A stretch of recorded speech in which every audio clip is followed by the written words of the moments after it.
Chapter 1, Chance Encounters. Chapter Text. Izuku Midoriya was all too familiar with how unfair the world is. Like many others, he developed a quirk at 4 years old. But unlike others, he wasn't praised for his quirk. Izuku's quirk allowed him to put people to sleep with a scent he gave off. It started small with people saying they fell asleep in class because of Izuku's quirk, but it escalated as he got older.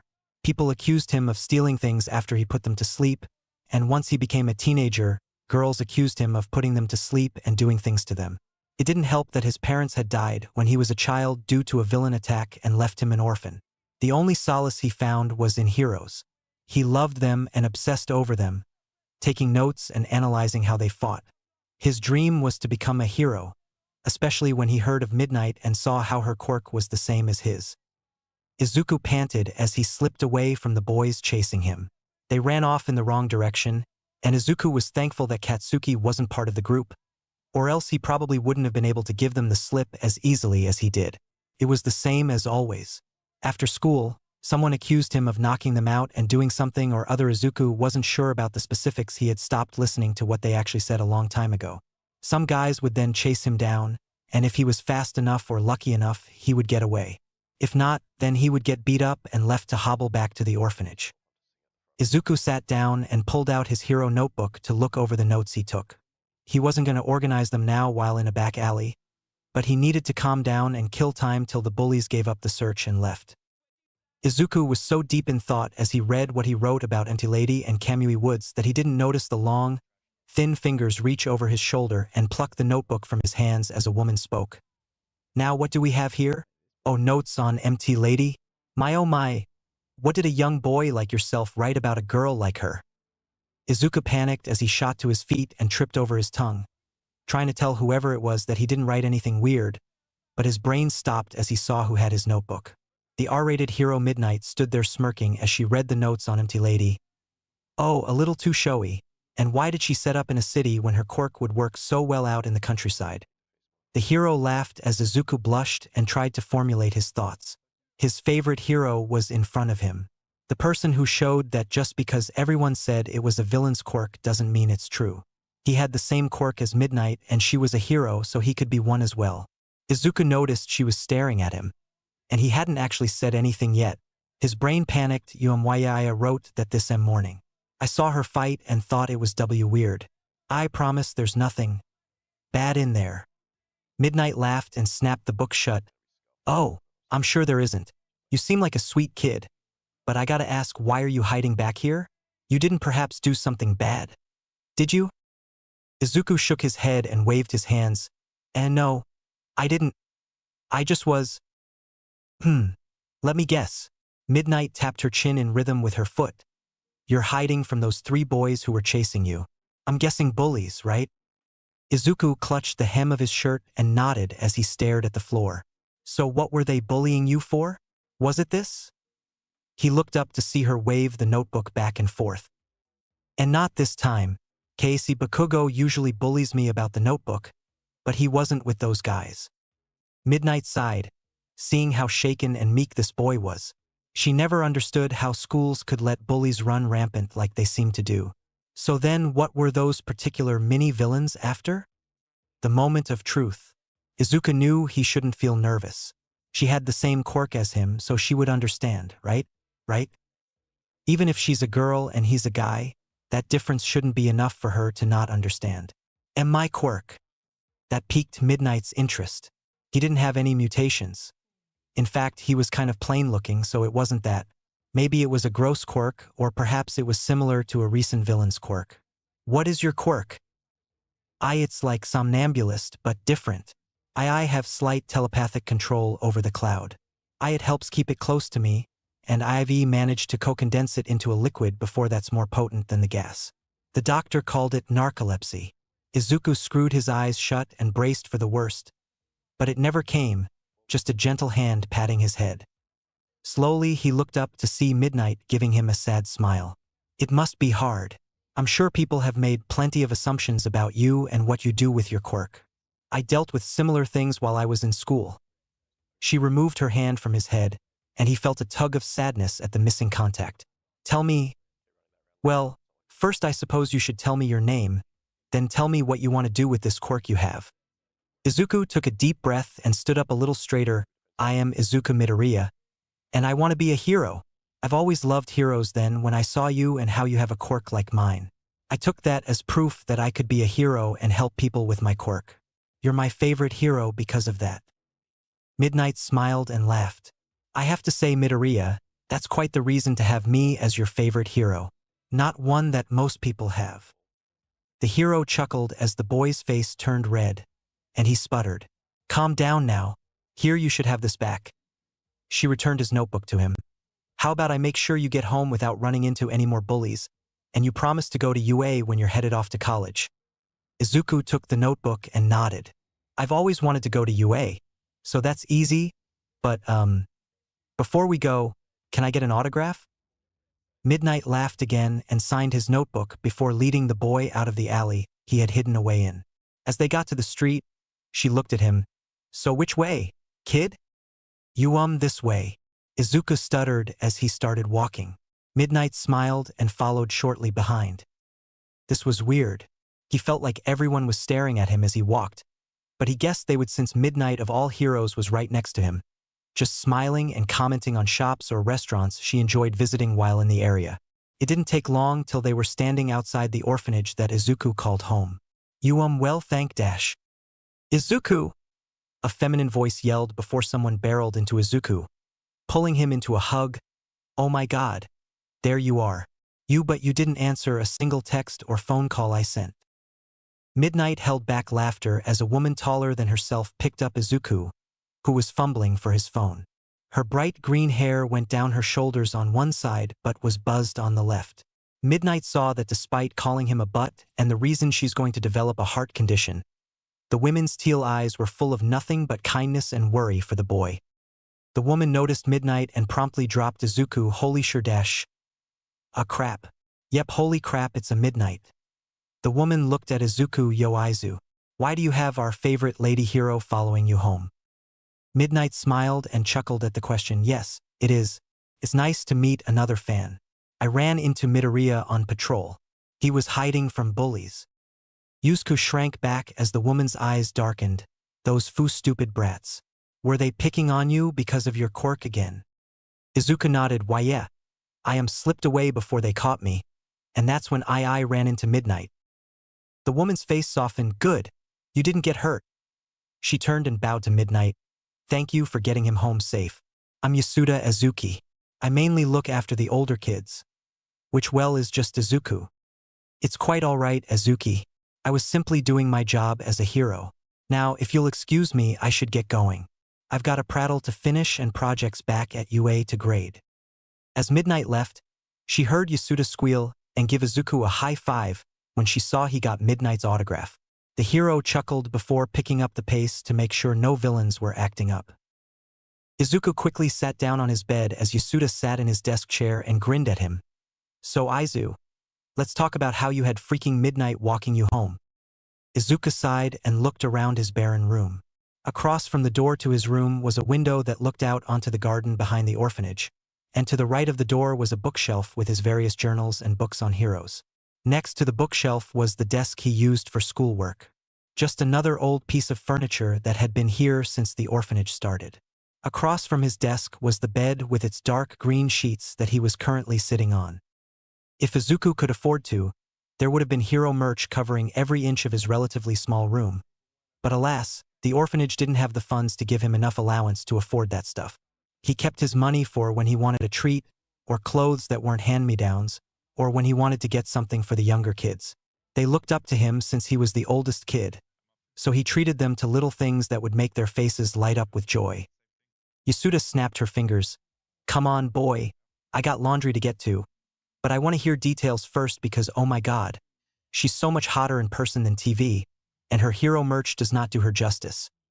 Izuku chuckled and thought about how much he wished his room could look like Yasuda's apartment.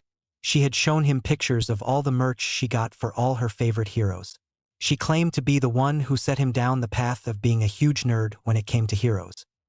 He had quickly caught up to her and surpassed her in some aspects of hero knowledge, much to her joy. All the staff were wonderful, But his bond with Yasuda was special in a way no one else had managed. So he told her about what happened and how he ended up meeting Midnight. Yasuda bit her tongue and tried not to curse. She was finding it hard to not let a storm out about how shit his school was and how she wished they could send him to a different one. But the government was clear on how the orphanage had to operate and where they could send their kids so that they kept getting funding.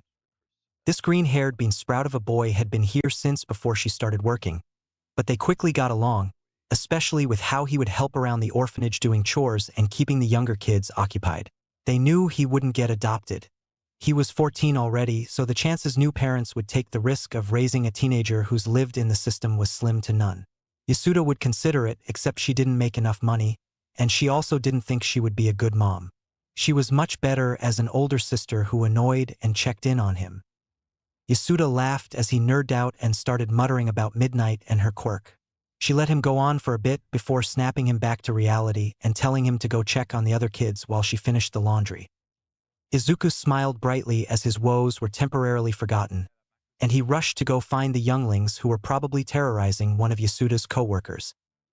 A week went by, and Midnight still found her thoughts drifting back to a plain-looking middle school boy who looked too sad and fragile for someone his age. He had a fire in his eyes when he said he wanted to be a hero, but it was like that flame was constantly being attacked from all sides, threatening to go out at any moment. She knew what it was like to be bullied for your quirk. She had dealt with it growing up as well. Despite the changes, quirks brought some things stayed the same, like how cruel people could be towards something that made them uncomfortable or feel vulnerable, and what does that better than a person who could put you to sleep at any moment? She shook her head and looked over the city from the rooftop she was perched on. It was a slow day.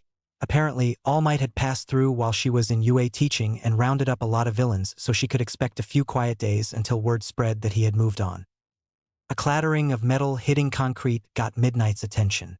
She looked down and saw a familiar mop of green hair tumbling over as 3 boys descended on him. Midnight frowned and made her way down to the group who had grabbed Izuku and were trying to get him to stop struggling enough to start beating him. Midnight landed with a soft thud and took a deep breath before speaking, "Hey, what do you think you 3 are doing?" The 3 boys trying to pin Izuku down stopped and looked back in shock at Midnight's stern face. They scrambled off Izuku, who moved away from them. Midnight huffed, "You 3 best explain what's going on." The boys started stammering over each other, trying to explain how Izuku was getting punished because some girls said they caught him trying to knock them out with his quirk. Midnight's eye twitched, and she snapped her whip, shutting them up. "Midoriya, right?" Izuku nodded frantically, and Midnight continued, "Is it true what they said?" "And no, it's not. I didn't do anything like that. I was just trying to go home," Izuku stuttered out. A stern glare from Midnight kept the other boys from speaking. "How about next time you go talk to a teacher instead of trying to take matters into your own hands? You 3 run along now, and don't let me catch you trying this again." Once the boys ran off, Midnight sighed and looked at Izuku, who was still sitting on the ground, "Getting bullied for your quirk again?" The boy nodded and flinched as she held her hand out for him. "Come on, let's get you home." Izuku took her hand and was yanked up to his feet. Midnight shook her head. "You know you're kinda scrawny for a boy trying to be a hero. I was hoping to get a job during high school and maybe save money for weights or something. You should go on a jog in the morning or something. Start doing push-ups and stuff. It'll be better the sooner you start." Midnight smiled. "Also, if you start getting stronger, you can beat those punks up if I'm not around to save you." As the 2 got onto the main street, Izuku stammered, Should a hero really be telling me to get strong, so I can beat people up?" Midnight waved her finger. No, I'm not telling you that. I'm saying get strong so you can defend yourself without your quirk. That way, it's self-defense, and you don't break any quirk laws." "Oh, I guess I could start exercising more. Though maybe I get enough running in as it is." He thought his attempt at making light of his bully situation was going to fall through, but Midnight chuckled before quickly catching herself. Midnight cleared her throat and tried to look serious. "Bullying is not a laughing matter. Kid, do your teachers not do anything about it? Or have you not told them?" She watched him tense up and started taking an interest in the sidewalk. I told them, but they don't seem to see care." Midnight growled, "Quirk discrimination most likely. Those stuck-up fucks. How are there still people like that around nowadays? She took a breath to calm down before speaking. What about Izuki? It seems like she knows all about it. Izuku nodded. She wants me to go to a different school. But Aldra is the only middle school the orphanage can send kids to due to regulations. If they try to send them somewhere else, we could lose our government funding. Midnight scoffed at what seemed like a ridiculous requirement for an orphanage. She noticed Izuku chewing his lip, so she set aside her complaints. What's on your mind, Midoriya? Izuku jumped a bit. Well, I was just thinking. You're not acting like you usually do on the news and stuff. Midnight grinned. Oh, are you saying you want me to be flirty with you? Honestly, some boys these days are too bold for their own good. She laughed as Izuku blushed and sputtered. After a moment, she patted his head. Midnight is just a persona I use while being a hero. Midnight explained as they got closer to the orphanage. It's a way to bring some comedy and a little fun to the aftermath, and it's surprising how much flirting with a villain can throw them off in a fight. She chuckled, seeing Izuku's eyes light up at the reason. I use it when I need to, but sometimes it's better to drop the act and be more like myself. Like with you. I can tell you'd probably be too much of a mess if I spoke to you like Midnight. Izuku nodded, still with a blush on his face. Why, yeah, probably. I see the use for a persona, but I always thought heroes were just themselves. You'd be surprised, kid. Personas are actually really common in the hero community. It just helps us manage the stress of the job. Now run home and tell Izuki what happened, and don't let the bullies dampen your spirit. I'm sure you'll be a good hero, once you get some muscle on you. Izuku's smile made Midnight smile as he ran off home to speak to Yasuda about today. After his talk with Midnight and then talking to Yasuda, Izuku started going on jobs before school and watching videos on Yasuda's phone to learn how to do some exercises at home. It was hard work to keep himself motivated and on track, but it got easier as he dedicated a notebook to tracking his progress. His muscles ached and burned the day after his workouts, but he found himself sleeping better, and he focused better in school. The new motivation and energy that came with his workouts led to him pouring himself into his hero analysis and his studies, and he rose in the ranks at school. Sadly, the bullying didn't let up. People had new accusations every week, and Izuku found himself running more and more to escape his tormentors. Thanks to his workouts, though, more times than not, he would get away. Unknown to him, a certain hero smiled proudly every time she crossed paths and saw him escape. Midnight felt like she should do more, but she wasn't sure.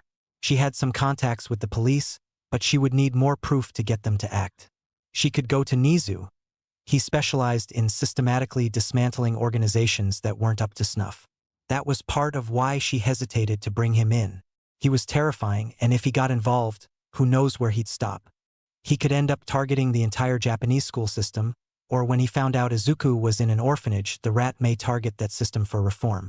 The more she thought about it, the more it sounded kind of like a good idea. Maybe she would run it by Shota and the others first. Shota groaned as he laid in the corner of the teacher's lounge. He could hear the click of heels getting closer. He knew any second now. The door swung open, and Namuri smiled. What's up, fuckers? I got a situation I need your advice on. 13 set down their tea, and Namuri took in the rare sight of her fellow teacher. 13 was seldom seen without their costume on, but whenever they were, Namuri made sure to memorize the hero's features. Soft silver eyes like stars and a face framed by deep blue hair kept short, so they wouldn't struggle with their helmet. Shaking herself free of the staring contest, she accidentally entered with the space hero. She saw Hizashi nudging Shota to make sure he paid attention. The voice hero spoke. So what's the deal, Namuri? Namuri sat on the couch and sighed. Well, it started a few weeks ago. She explained how she met Izuku and the couple run-ins they had. 13 nodded. I can see why you're hesitant to bring Nizu in on this. He does get pretty intense. Hizashi snapped his fingers. Oh, I got it. Just do what Shota did and adopt the kid. Then you can move him somewhere safer. The room went quiet as Shota glared at Hizashi. I hate you so much. The voice hero laughed. No, you don't. Namuri waved her hands. Hold up, Shota. You have a kid now? Like you actually adopted a kid? You didn't just kidnap them, did you? Shota scoffed and sank into his sleeping bag. No, I didn't. I was on patrol and heard a ruckus. I found a kid Shinso Hitoshi getting abused by his parents because of his quirk, so I saved him and then, yeah, kept him around. He's got potential and he needs a good place, so I gave him one. Namuri felt like her worldview was shifting. Grumpy OL Shota was a dad now, and he hadn't told anyone except Hizashi, which made sense. Those two were basically joined at the hip no matter how much Shota claimed he didn't like it. Wow! How long ago did this happen? The Erasure hero grumbled. 3 months ago. Namuri gasped. 3 months? How could you keep such a sweet story from me for so long? Because I know how you get. Now let me sleep. I have a class to teach in a few hours. Shota said, curling up in his sleeping bag and closing his eyes, effectively ending the conversion. 13 asked, so any idea on what you're gonna do? Namuri shook her head. I'm not sure. I don't think adopting the kid would be a good idea. I mean, she gestured to herself. Unlike Shota, I'm a spotlight hero, and you know how the media love to find any reason to dig into me. If I got a kid, I don't know. It feels like that would just be bad for both of us. 13 shrugged as Namuri started to leave. I'll figure something out. I'm sure of it. I'm as smart as I am sexy. Namuri tried not to blush as she was pretty sure she wasn't supposed to hear 13 mutter, yeah, you are.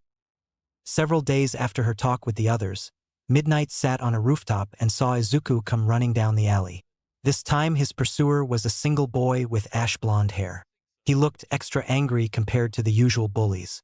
Part of her nagged that as a hero she should step in every time Izuku showed up with bullies on his tail, but the more logical side, as Eraserhead would put it, said he needed the experience of slipping away from others and that if she saved him every time he wouldn't be prepared for when she wasn't there. Not that she let them beat Izuku up, she just wouldn't interfere unless he was caught. Then she would jump in and save him. It was looking like it would be one of those days. The ash-blonde boy was catching up, and Midnight stood up, ready to make her way down until she heard an explosion. Her eyes shot down to confirm that yes, the boy had just used his quirk on Izuku and was standing over the green-haired boy with his palms setting off tiny explosions. Midnight descended quickly. It was one thing to try and beat someone up with your fist, but to use your quirk? Either he was several ignorant of quirk laws, or he thought he could get away with it. Both were concerning options. As she got down to the ground and rushed around the corner, she could hear the boy shouting, "You stupid fucking Deku! I told you to stop with those creepy fucking notebooks. And what's with you, huh? You're still a scrawny fuck, but don't think I don't see you putting on muscle. What you think some useless villain fuck like you could ever be a hero?" Midnight was already tearing her sleeve as another explosion rang out when Izuku tried to stammer a response. Both boys looked confused as her quirk washed over them. Much to Midnight's surprise, Izuku didn't pass out. He simply seemed half asleep as his head bobbed slightly. Midnight. Midnight smiled. Hey kid, having trouble? Izuku's head lolled back for a moment before going forward again. Why yeah, Bakugo saw my notebook. He doesn't like tat, I'm trying to be a hero. Midnight pulled Katsuki off Izuku and pulled out her restraints. She made sure his palms were pressed against his back as she restrained him and pulled her phone out. Izuku was regaining his senses and asked, "W, what are you doing?" Midnight blinked. "Calling the police to bring a car over. This kid just used his quirk to assault you. He's going to get in trouble for this." She saw the pensive look on his face and worried that he was going to be against it. She'd seen it plenty with victims. They would try to protect their abusers out of fear of what could happen if it didn't work. Izuku surprised her, though, as he nodded. I wish it didn't happen, but... Why yeah, I know he has to." "Good. Now come on. They'll need your statement." Izuku scrambled to his feet, grabbing his backpack and following Midnight as she dragged a still-out cold Katsuki. Chapter 2. Changes in Motion. Chapter Text. Katsuki woke up slowly. The first thing he noticed was a lack of Deku cowering below him. The next thing he realized was that he was staring at a steel table, and he had quirk suppressant cuffs on. What the hell? Where am I? And where the fuck is the useless Deku? A man in a beige trench coat and hat stepped in. "Ah, you're awake. That's good to see. I'm Detective Tsukachi. Your name is Katsuki Bakugo, correct?" Katsuki strained against his cuffs. "Fucking, obviously. Why the hell am I cuffed? Where the fuck is that liar Deku?" Tsukachi sat across from him. Deku? Oh, do you mean Izuku Midoriya? He's given his statement on the event. We're just awaiting your parents then dash. The door opened, and Masaru and Mitsuki walked in. Mitsuki bristled. Why is my son cuffed? Tsukachi stood and motioned to the seats on either side of Katsuki. Please have a seat, and we can discuss what happened.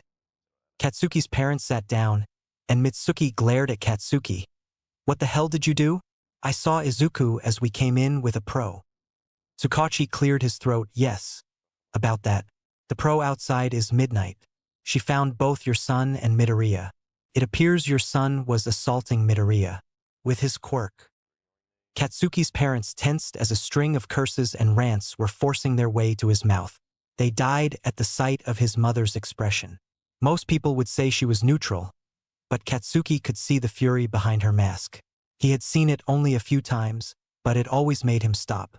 Tsukachi continued, Katsuki Bakugo is being charged with assault, public use of a quirk without a license, and using a quirk to cause unnecessary harm or injury. Katsuki turned back towards the detective. That's bullsh-dash. Mitsuki smacked him upside the head so quickly he nearly hit the table. Shut your mouth, brat. You don't talk unless we need you to. Do you not understand the severity of this? They can try you as a villain even if you're a minor. You can say goodbye to your dream of being a hero. If this happens, you'd be lucky to get a job at a fast food restaurant. Tsukachi spoke. That brings me to a point I wanted to mention. Katsuki Bakugo, you're in luck. Since this is the first recorded incident, and Izuku Midoriya wasn't hurt too badly, we can offer you an alternative. He looked to both Katsuki's parents as he continued. These crimes won't go on his record, but he will have to attend therapy twice a week for 6 months. And if the therapist is satisfied with his progress, then that will be it. The Bakugo parents started to relax until Tsukachi continued. But if he doesn't show improvement that satisfies her, he will be punished, and if he has any other incidents, he will not get another chance. You're his parents, so you need to make sure he takes this seriously. Mitsuki sighed a tired and defeated sigh. All her fury had run cold, and now there was just regret. Masaru and I had strict childhoods. Masaru's was worse than mine, so when we had Katsuki, we hoped giving him more freedom would keep him from the issues we both had. It looks like we went too far in the other direction. We weren't attentive enough in raising him, and now he's done something like this. Mitsuki forced Katsuki, who was still reeling from the whole situation, to bow his head as his parents did the same. His mother spoke with none of her usual sass or fire. Thank you, sir, for allowing us this chance to correct his mistakes. We promise to keep him in line and will endeavor to make sure this never happens again. I promise. Tsukachi nodded and slid a packet of papers over. This has everything you'll need. The officer outside will take you to the paperwork you need to sign. Once you're home, I suggest looking over all the info as a family and setting up his first appointment. The Bakugos bowed again as they stood and left with the officer waiting for them. As they walked, Katsuki was still trying to rationalize how Deku had done this to him. He saw the green nerd sitting with that slut hero the nerd always admired. Katsuki's palms itched. He wanted nothing more than to charge after that useless nerd and show him why it was a mistake to do this to him. But he couldn't. Not here anyway. Midnight watched as Izuku tensed his eyes full of fear as Katsuki walked by with his parents. She didn't like the look in the blonde boy's eyes, but staring wasn't an actionable offense. So she simply laid her hand on Izuku's back and felt him relax slightly before all the tension left him when the Bakugos rounded the corner. Yasuda rushed in a few minutes later with murder in her eyes until she saw Izuku was okay. Her features softened, and she ran over to him, kneeling as she took his hands. Izuku, are you okay? Izuku sniffed and nodded. Why yeah, I'm fine. My uniform needs to get a thorough cleaning, but it'll be okay. Dummy, I don't care about your clothes. I need to know you're scrawny but is okay. Yasuda said as she let out a breathy laugh. Midnight smiled. Midoriya is okay. Azuki. I got to him before anything bad could happen. Yasuda looked like she was going to cry as she looked at Midnight. Thank you, ma'am, for helping him. I don't know what I can do to make it up to you. Midnight waved her concern away. It's nothing, Azuki. It's my job as a hero to help people in need. and Midoriya was in need, so I did my job and helped him. Tsukachi came over. Are you Izuku Midoriya's guardian? Yasuda stood up and bowed. Yes. I work for the orphanage and care for Izuku. My name is Yasuda Azuki. Tsukachi looked over a paper in his hand and nodded. All right, then we can release him back to you. As Izuku and Midnight stood, Tsukachi said, Keep safe, kid. I hope we don't have to see you in here until you're working as a pro. Izuku laughed weakly and smiled. I hope so too. Izuku felt awkward walking with Yasuda on his left and Midnight on his right. Both women were talking about Izuku being bullied with barely contained fury. Yasuda was recounting the times Izuku had come home hurt, and Midnight was telling her about the times she would watch Izuku and step in if he got caught. At first, Yasuda wanted to be upset that Midnight didn't always step in, but after the pro explained her reasoning, the green-haired woman calmed down. Through their conversation, both learned that Izuku hadn't revealed how much bullying happened and often hid his injuries, which luckily were limited to bruises and scrapes with the occasional burn. Izuku felt incredibly small under their combined gaze, but it softened almost immediately, and Yasuda spoke. We worry about you is all you big nerd. I told you 1,000,000 times you don't need to hide things from me. Midnight nodded. We may not know each other very well, Midoriya, but I understand what you're going through, so please don't be afraid to talk with me when we run into each other. Izuku blushed hard as the two rubbed his head. I'll be more upfront about what goes on. The two women smiled, satisfied with his answer. The rest of the walk was peaceful and less awkward for Izuku. Once they were back at the orphanage, Midnight stopped before she left. Midoriya, if you want, I can train you in self-defense. Nothing fancy, but if you get caught, it'll keep you from getting beat up until help can come. Izuku looked at Yasuda, who smiled. I told you I would teach you if you wanted, and now you've got a hero offering to teach you. I promise to not be too offended if you choose her over me. Izuku blushed and stared at the sidewalk before saying, See, can both of you teach me? I get the feeling you two have different ways of going about self-defense. I should probably learn both. Midnight smiled. Are you good with sharing, Azuki? Yasuda laughed. I suppose I can let him out of my sight for a bit if he's with you. Come by some time, and we can work out a schedule for him. Midnight nodded. I'll be sure to stop by when I can. It was nearly 2 weeks after that day before Izuku saw Katsuki again. In that time, Midnight and Yasuda started teaching him self-defense. Izuku was right. They were different but also surprisingly similar in how they taught him. Midnight, being a pro, had mixed and adjusted several fighting styles to best suit her quirk. Her style included lots of flowing movements and precise strikes. Meanwhile, Yasuda, who definitely didn't brag about all the fights she had gotten into when she was in school, fought like a boxer and preferred to be on the defensive. Both were taskmasters, and they gave him little rest and expected much from him. He enjoyed learning from them. Izuku was feeling more confident in himself after the first few lessons. His workouts adjusted to fit his new focus, and for a time, even the bullies at school backed off. Until Katsuki came back and Izuku could feel the tension in the air. The blonde didn't even look at him or register his existence. Instead of making him feel safer, Izuku just felt dread building up. The day was spent worrying about when and where Katsuki would strike from, but it didn't happen. For 3 days, Katsuki Bakugo ignored the existence of Izuku Midoriya. The other bullies felt emboldened by Katsuki being back at school, but he never joined in for those 3 days. It was the 4th day when Izuku started to think he may be able to relax that Katsuki struck. Izuku was shoved against the wall hard. Katsuki had dragged him out behind the school during lunch. He knew no one would be back here, and the back of the school had a small forest of trees behind it, so there was no chance of a random passerby seeing them either. Katsuki didn't look angry, which scared Izuku more than normal. Izuku had seen this look on Katsuki's mother's face once back when they were still friends, and it terrified him. Izuku flinched as Katsuki spoke in a dull tone. You think you're hot shit? Don't you, Deku? You tick me off so I chase you down. Then you get that slut hero you're always going on about to swoop in and start making claims. Now I have to go fucking therapy like some kind of weakling. It's all your fault.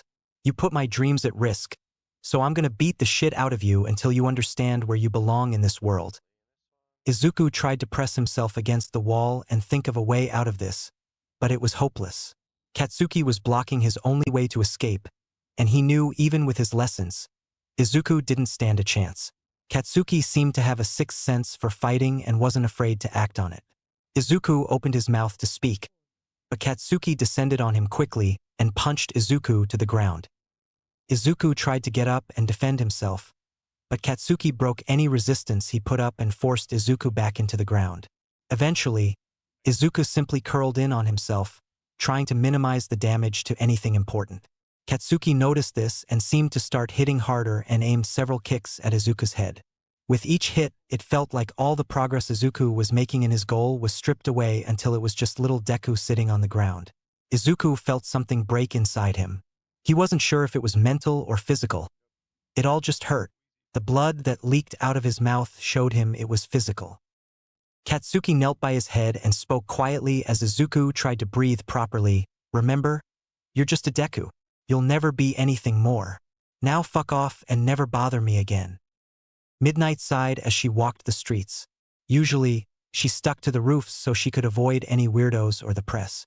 Both were always looking for any and every shot they could get for various reasons. The pro stopped in her tracks and blinked several times because what she saw in front of her just didn't compute. It made her brain freeze and skip. The sight was just wrong. Izuku was limping down the barren sidewalk, his backpack clutched to his chest with one arm while the other hung by his side. There was blood leaking from his mouth, and his eyes were half-lidded and unfocused. His uniform was tattered, and she could see bruises forming all over his neck and face.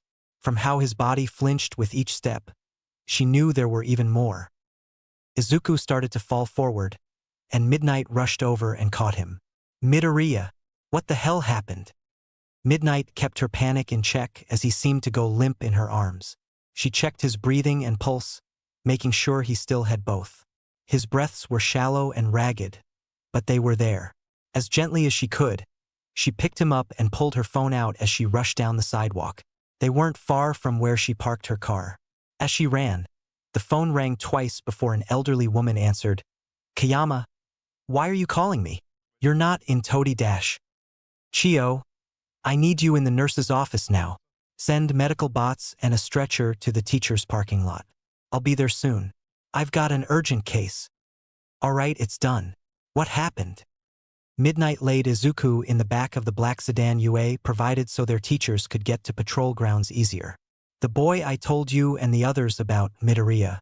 He's been seriously injured." She heard the woman grumbling as Midnight hopped into the driver's seat and started the car. "Was this because of your training him?" "No." Midnight took a deep breath and tried to calm down. "I have no idea what happened. I was on patrol and stumbled across him." "All right, the bots are at the parking lot. How long till you're here?" Midnight tore out of the parking space and down the road. 5 minutes. I'll have to apologize to the police later for the reckless driving." The car screeched as Midnight came to a stop and helped the robots get Izuku onto the stretcher. As they moved through the halls, the students of UA quickly jumped out of her way. The usually flirty and happy-go-lucky art teacher looked to be on the warpath, and no one wanted to be the one to stall her progress.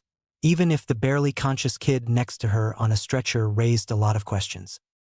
Recovery Girl opened the door before Midnight could even get close enough to open it.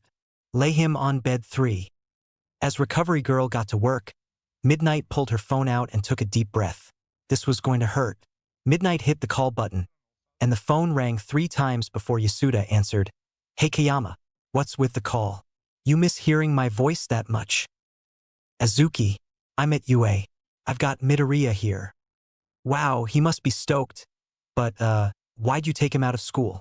Also, the school should probably only let me do that." Midnight clenched her teeth. "I don't know how or why, but I found him outside school. He was beaten, just walking aimlessly. Recovery Girl is looking him over and will heal him." The line was quiet for 30 seconds before Yasuda spoke. "I'm on my way." Midnight let out a breath. "I'll make sure you have a guest pass waiting." "Thank you, Kayama." The line went dead, and Midnight turned as the door opened and Nizu walked in. "Sir Dash." He held a paw up. "Power loader is heading to the gate." He'll escort this young boy's guardian to the nurse's office. The president stopped by her. So this is young Midoriya, the boy you're training? He has a quirk like yours. Yes, sir. The president sipped a cup of tea he seemed to always have on him. What school does he go to? Aldera Middle School, Midnight said as she watched Recovery Girl do her thing. I'll look into them. Midnight nodded, thank you, sir. Yasuda ran up to the front gate of UA, where she saw a hero waiting for her. Power Loader waved. Izuku Midoriya's guardian Yasuda Azuki, right? Yasuda nodded. Yes, sir. And your Power Loader, aren't you? That's me. Here, this is your guest pass. Yasuda slipped the pass on and followed Power Loader to the nurse's office. Her stomach was in knots as they approached. She entered, and dread filled her as she saw Izuku lying too still on the bed. He was wrapped in bandages, and she could see his school uniform with blood on it. She turned to see Midnight sitting with a small rodent Yasuda recognized as the President Nizu. Kayama, what happened to Izu? Namuri sighed as she took her mask off. I don't know. I got lucky and we ran into each other. It had to have happened at his school, that much I'm sure of. I asked Nizu to look into the school. Yasuda was familiar with the president's exploits. He took down many groups and individuals who tried to hide their discrimination from society. She knew what he was going to do to Aldera, but it didn't matter. It won't make a difference. If that school goes away, they'll just all get shoved into another one together. Even if they're not all together, the ones with Izu will spread their hate of him. He needs to get away from this area of Tokyo. Namuri agreed. She knew that when Aldera went down, Izuku would just get put somewhere else, and his bullies would be right behind him. Part of her brain had an answer already. It had been there since she learned about Shota and his kid. But could she do that? Did she want the responsibility of raising a kid? It was one thing to train him and make sure he had confidence. It was another thing to become his guardian. She had an image she curated for hero work, the R-rated hero Midnight, a dominating personality in a dominatrix outfit with a sadistic side. She flirted with reporters, took a sexy pose for the cameras after a fight, and made crude, perverted comments. Not that she cared. Midnight was just a means to manage the stress and make her feel powerful. No, her concern is how Izuku would handle the media being all over him because of her.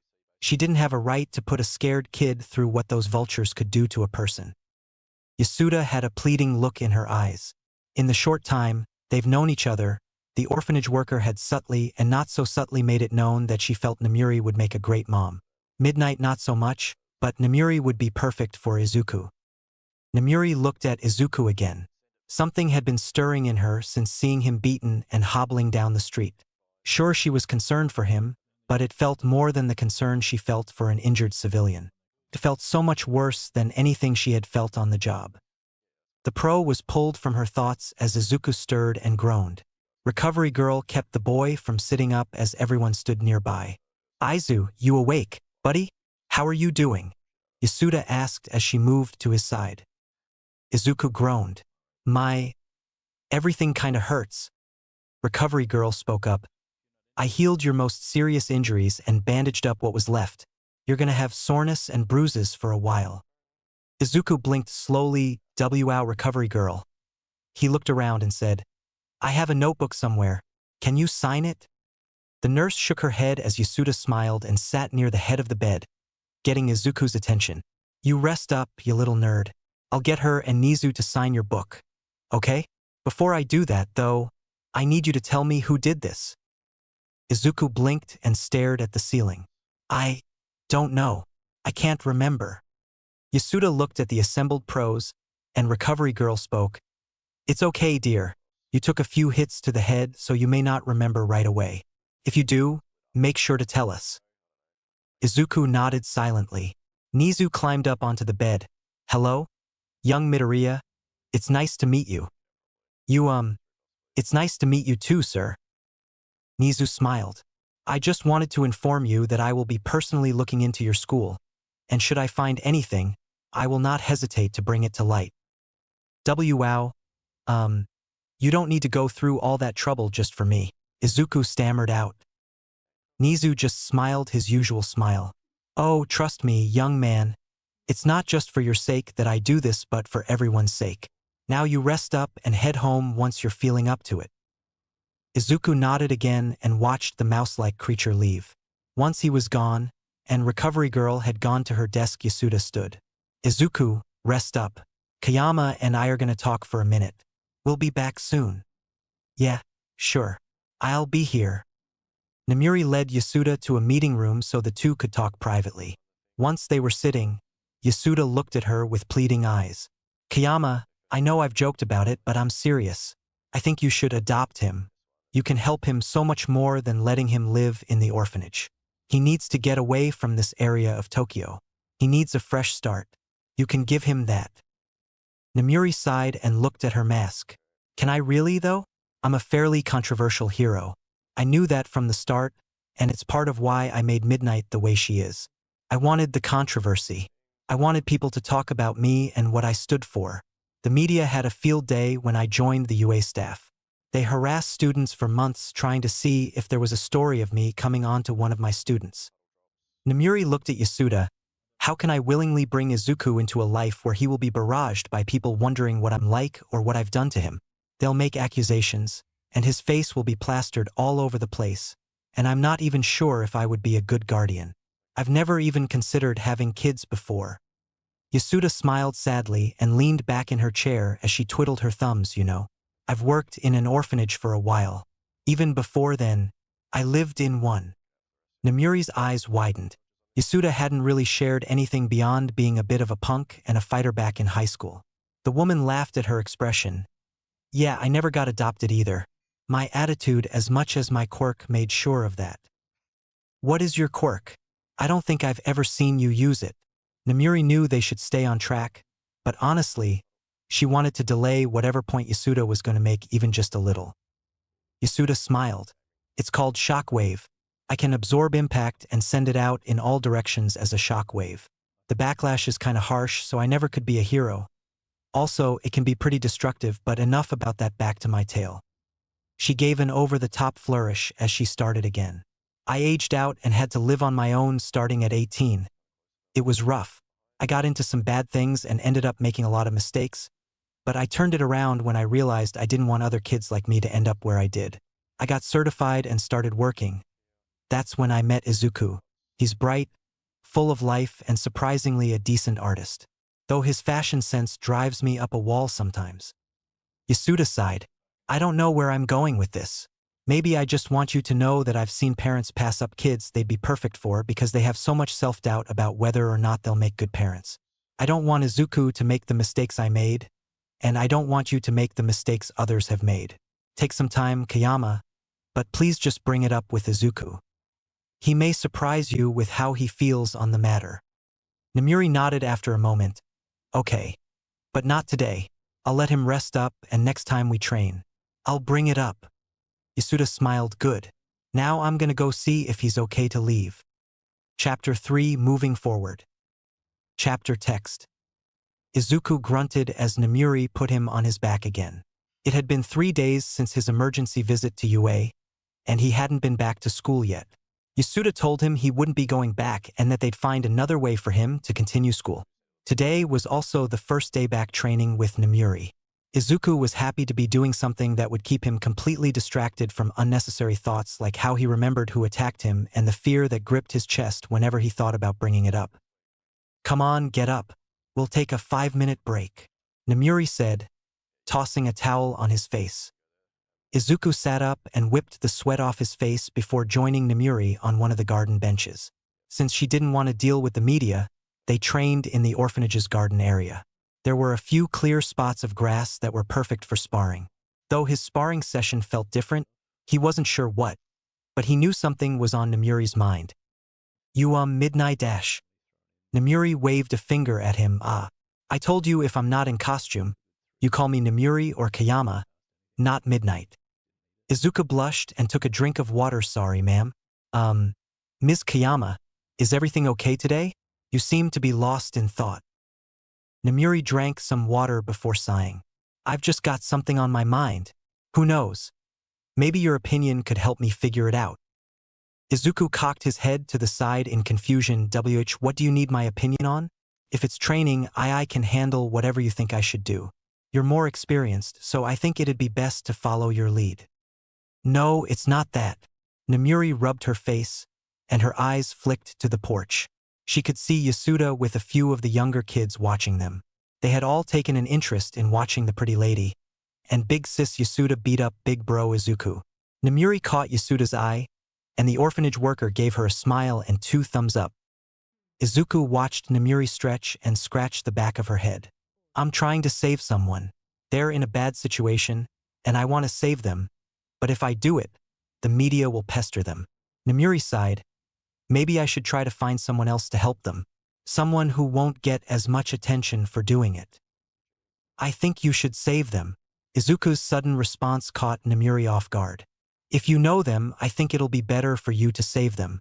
I know if I needed to be saved, I wouldn't care if the media took an interest in me because of who saved me. Izuku chuckled. They'd probably lose interest after a week anyways. Izuku stretched and missed Namuri going through several emotions at once. The pro hero took a deep breath and opened her mouth, only to stop when her phone pinged. Namuri picked it up as Izuku looked over and saw her eyes darken for a moment. Midoriya, go get changed. Nizu found something, and he wants to talk with us. Izuku got up. Okay. As he ran off to his room, Izuku felt his stomach twisting in knots as he wondered what the president of UA could have found. He hoped it was just some dirt on Aldera in general and not anything specific to him. It didn't take long for Namuri, Yasuda, and Izuku to make it to UA and get up to the president's office. Izuku looked around the office as they entered. One wall was a large window that looked over the UA campus. In front of the window was a plush leather chair and a large dark wooden desk with a few chairs in front of it. Nizu smiled and climbed onto his desk. He spoke as he walked over to a teapot. I'm glad to see you're all here. Would you like some tea before we get started? The group all agreed, and once the tea was poured, Nizu sat back down. Now onto what I found. If you would direct your attention to your left. I found some security footage that may prove insightful to what happened to young Midoriya. Izuku tried not to geek out about the windows as they tinted, and a screen descended on the left wall. It flicked on, and Izuku felt himself tense seeing the back area of Aldera. Izuku's stomach dropped as the video showed Katsuki dragging Izuku out back. The 2 of them entered a blind spot. Nizu fast-forwarded a couple minutes until Katsuki left. It took Izuku a full 5 minutes to hobble out after him. 2 chairs were practically thrown across the room as Yasuda and Namuri stood up with fire in their eyes. That little fucking shit. He couldn't even go a month. I knew they should have just locked him up. The little psycho needs to be arrested. Izuku shrank back more. Yasuda was cursing, which meant she was furious, which was something Izuku had rarely seen. Namuri wasn't much better.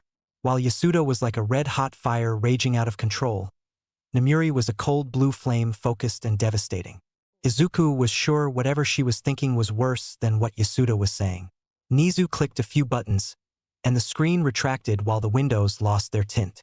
As you can see, it seems this Katsuki Bakugo broke the terms of his deal with the police.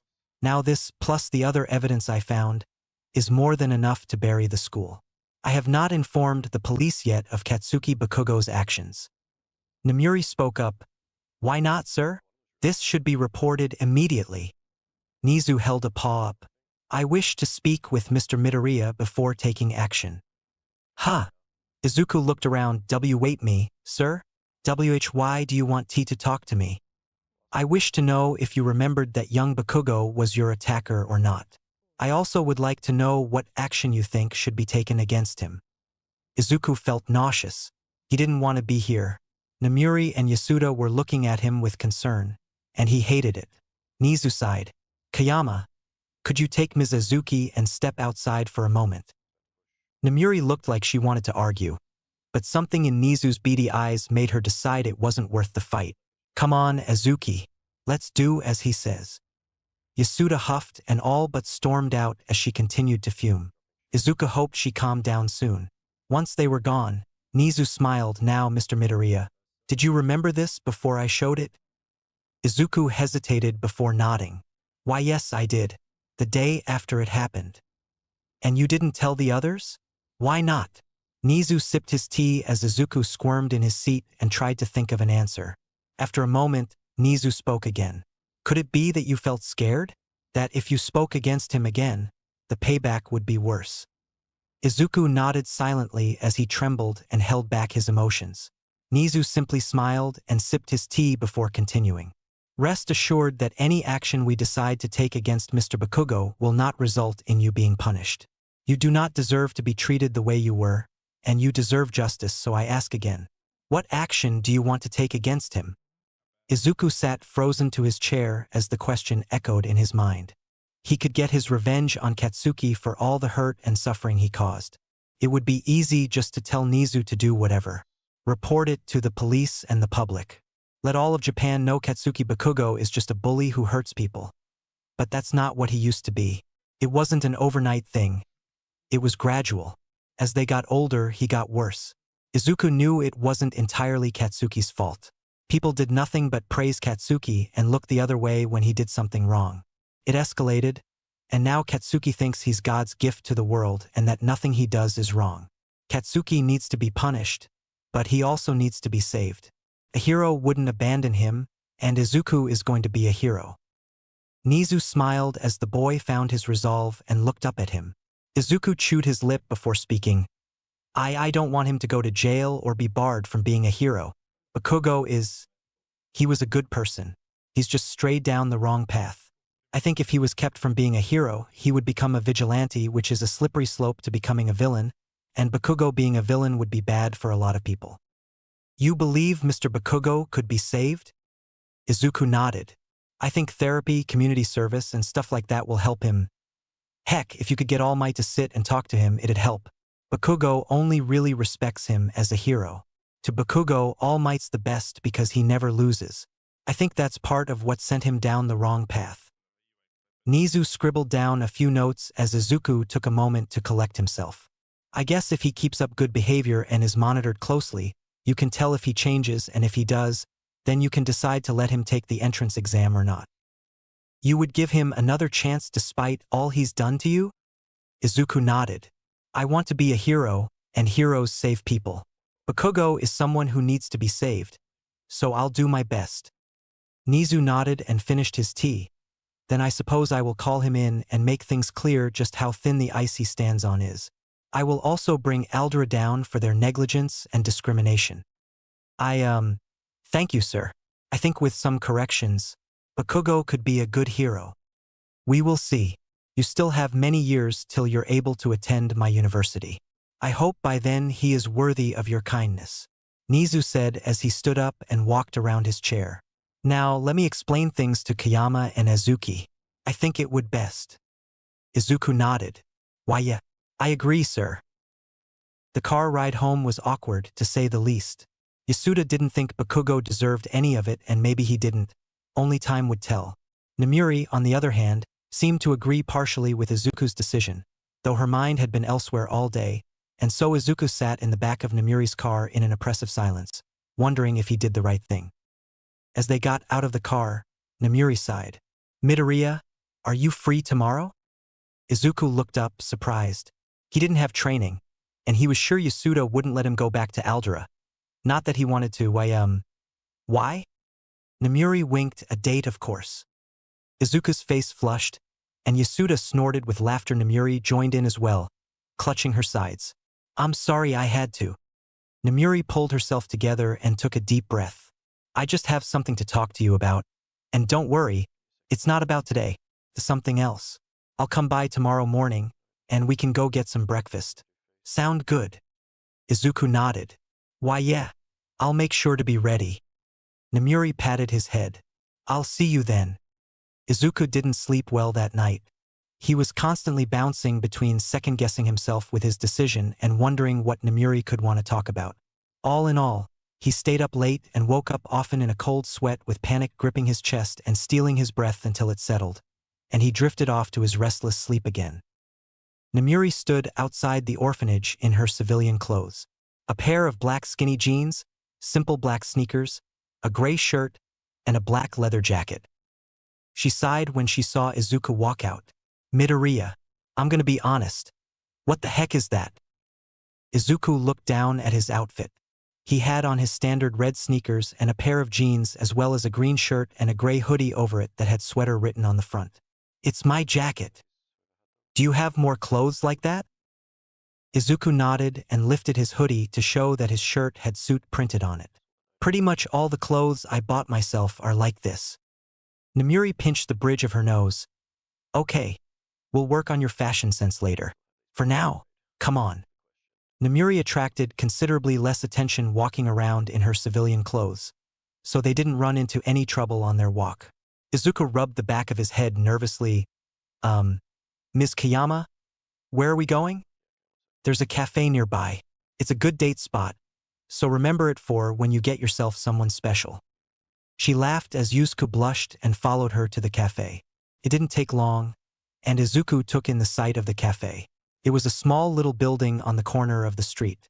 The inside was a welcoming and calm environment.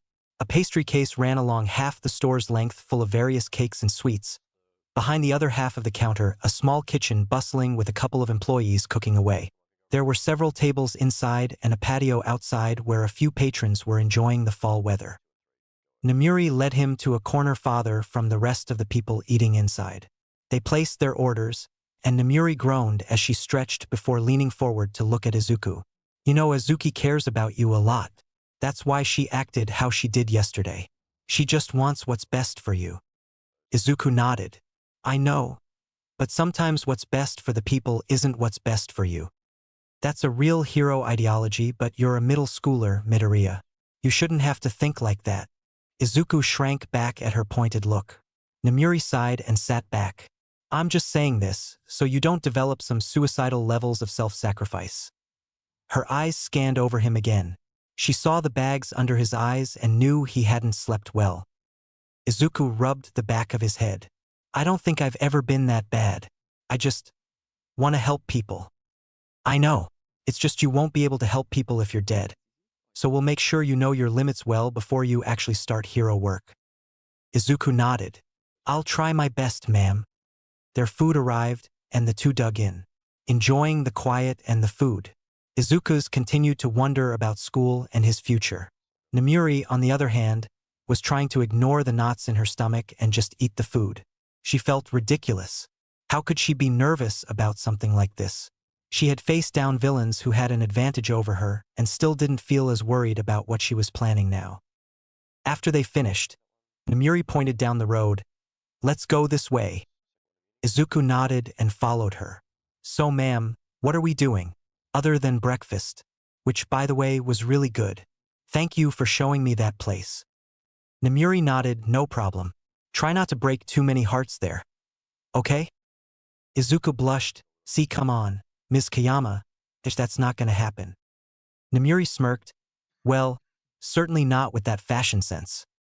"Come on, I like them. Isn't that what's important when it comes to clothes?" Izuku said with a pout. Namuri waved her hand dismissively. To a point, but that's not important right now." Izuku noticed they turned and walked into a small quiet park. "Another date idea, ma'am?" Namuri laughed. "Good, you're learning. This park is pretty quiet most days, so it's a good idea for a simpler date." Izuku grumbled but felt himself relax as the two walked in silence till they came upon a bench and Namuri sat down. "Let's sit here for a minute. This is a good spot to talk about what I wanted to talk about." Izuku got nervous again as he shifted in his seat as Namuri took a deep breath and looked at him with her signature serious look. "Midoriya, you know Aldera is going to go down soon. You'll have to find a new school." Izuku nodded. "Yeah, I'm not really looking forward to it. I just hope the people there are nicer. Though with people from Aldera ending up in the same place as me, it won't last long till it's like Aldera again." "About that," Namuri scratched her cheek.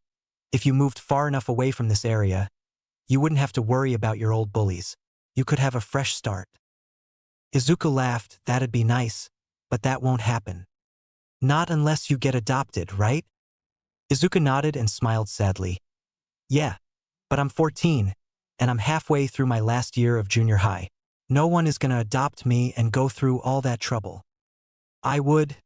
Namuri said it in such a plain tone that Izuku thought he must have heard her wrong. But before he could ask her to repeat that, Namuri continued. I've given some thought and listened to what you said about wanting someone to save you. I care about you, kid.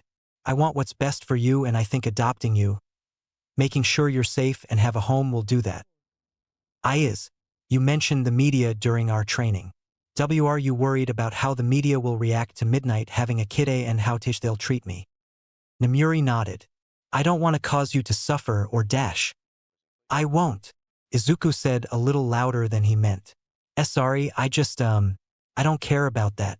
If I can have a home away from everything around Aldera, I'll be happy. I like training with you and learning from you. It's fun and challenging and yeah, I don't mind. If dealing with the media is the price to pay to get to live with you, I can handle it and no problem. Namuri definitely wasn't about to cry. Seeing Izuku with tears in his eyes wasn't going to make her cry either. Well then, if you're fine with it, I'd like to adopt you. Izuku smiled as tears streamed down his face. Why yeah, I'd like that too. Namuri turned away as tears started to spill over G-Good. I need to find a new place to live though, and my apartment isn't big enough for 2 people to live there. Izuku chuckled. Can I help you look? He yelped as he was pulled into a hug. Of course you can, Midoriya. It's gonna be your home too, so you get a say in it. Izuku blushed and kept crying as he hugged Namuri back. The two sat like that, silently waiting for the tears to subside. Once they had pulled themselves together, Namuri smiled. Come on, Midoriya. Let's get back to Izuki. She's probably pulled together all the stuff so we can start the process. Then tomorrow we can start looking for a new place. Izuku nodded, okay ma'am. Namuri groaned as she stood up. You don't have to call me ma'am or Ms. Kayama. You can just call me Kayama or Namuri if you want. She chuckled as Izuku's face did an impression of a tomato. I'll try, but I think today has been a lot. Namuri patted his head. And it's not even 10 in the morning yet. Izuku groaned as the two started walking. All his issues seemed so small right now. There was a lightness in his chest as he walked alongside Namuri. Neither could contain their smiles as they made their way back to the orphanage. Katsuki was feeling great. Sure, he had to do stupid therapy, but that would be easy to bullshit his way through. He'd beaten up that bastard Deku, and now the nerd wasn't at school, so he must have learned his lesson, and now to top it off, UA's president wanted to meet with him. He wasn't even in high school, and his dream school was taking an interest in him. He just wished his damn parents would get off his back. Then everything would be perfect. Katsuki and his parents got escorted up to the president's office by some hero. He didn't really care. The guy was short and looked like a piece of construction equipment. Once he entered, he wasn't impressed by the layout. There wasn't much, but the view was decent, so he'd give them that. Nizu swiveled his chair around. The Bakugo family. It's wonderful you could show up. I'm President Nizu. It's a pleasure to have you here. Katsuki would scoff at the fact that the president is a rat, but his mother had been watching him like a hawk, and he knew she'd smack him if he did anything. Mitsuki smiled. We're thankful for the invitation. Sir, but what is the meaning of this meeting? Nizu smiled and sipped his tea as his windows tinted and a screen lowered to their left. Katsuki scoffed internally, thinking the president was just showing off. Now, as his parents, please be calm. I'm going to show you a video, and then we will discuss how things will proceed. Katsuki could feel his mother's annoyance. He ignored it. He hadn't done anything wrong, so there's nothing for him to be worried about. The screen clicked on and showed Aldera and Katsuki dragging that nerd out back. The video fast-forwarded to show Katsuki leaving, then skipped ahead again to show Izuku limping away. Before he could even comprehend the idea of why or how the president of UA had this video or why it mattered what he did to that villain Deku, Katsuki's mother had the back of his neck in a death grip. What the actual fuck, Katsuki? Do you think you can just do whatever you want and dash? Nizu held a paw up. Now Ms. Bakugo, you can discipline him later. For now, I would like to inform you of all that has and will happen. Young Midoriya was brought in with bruised and cracked ribs, a concussion, minor internal bleeding, and severe bruising across most of his body. Luckily, Recovery Girl is the best for a reason, and he has recovered fully.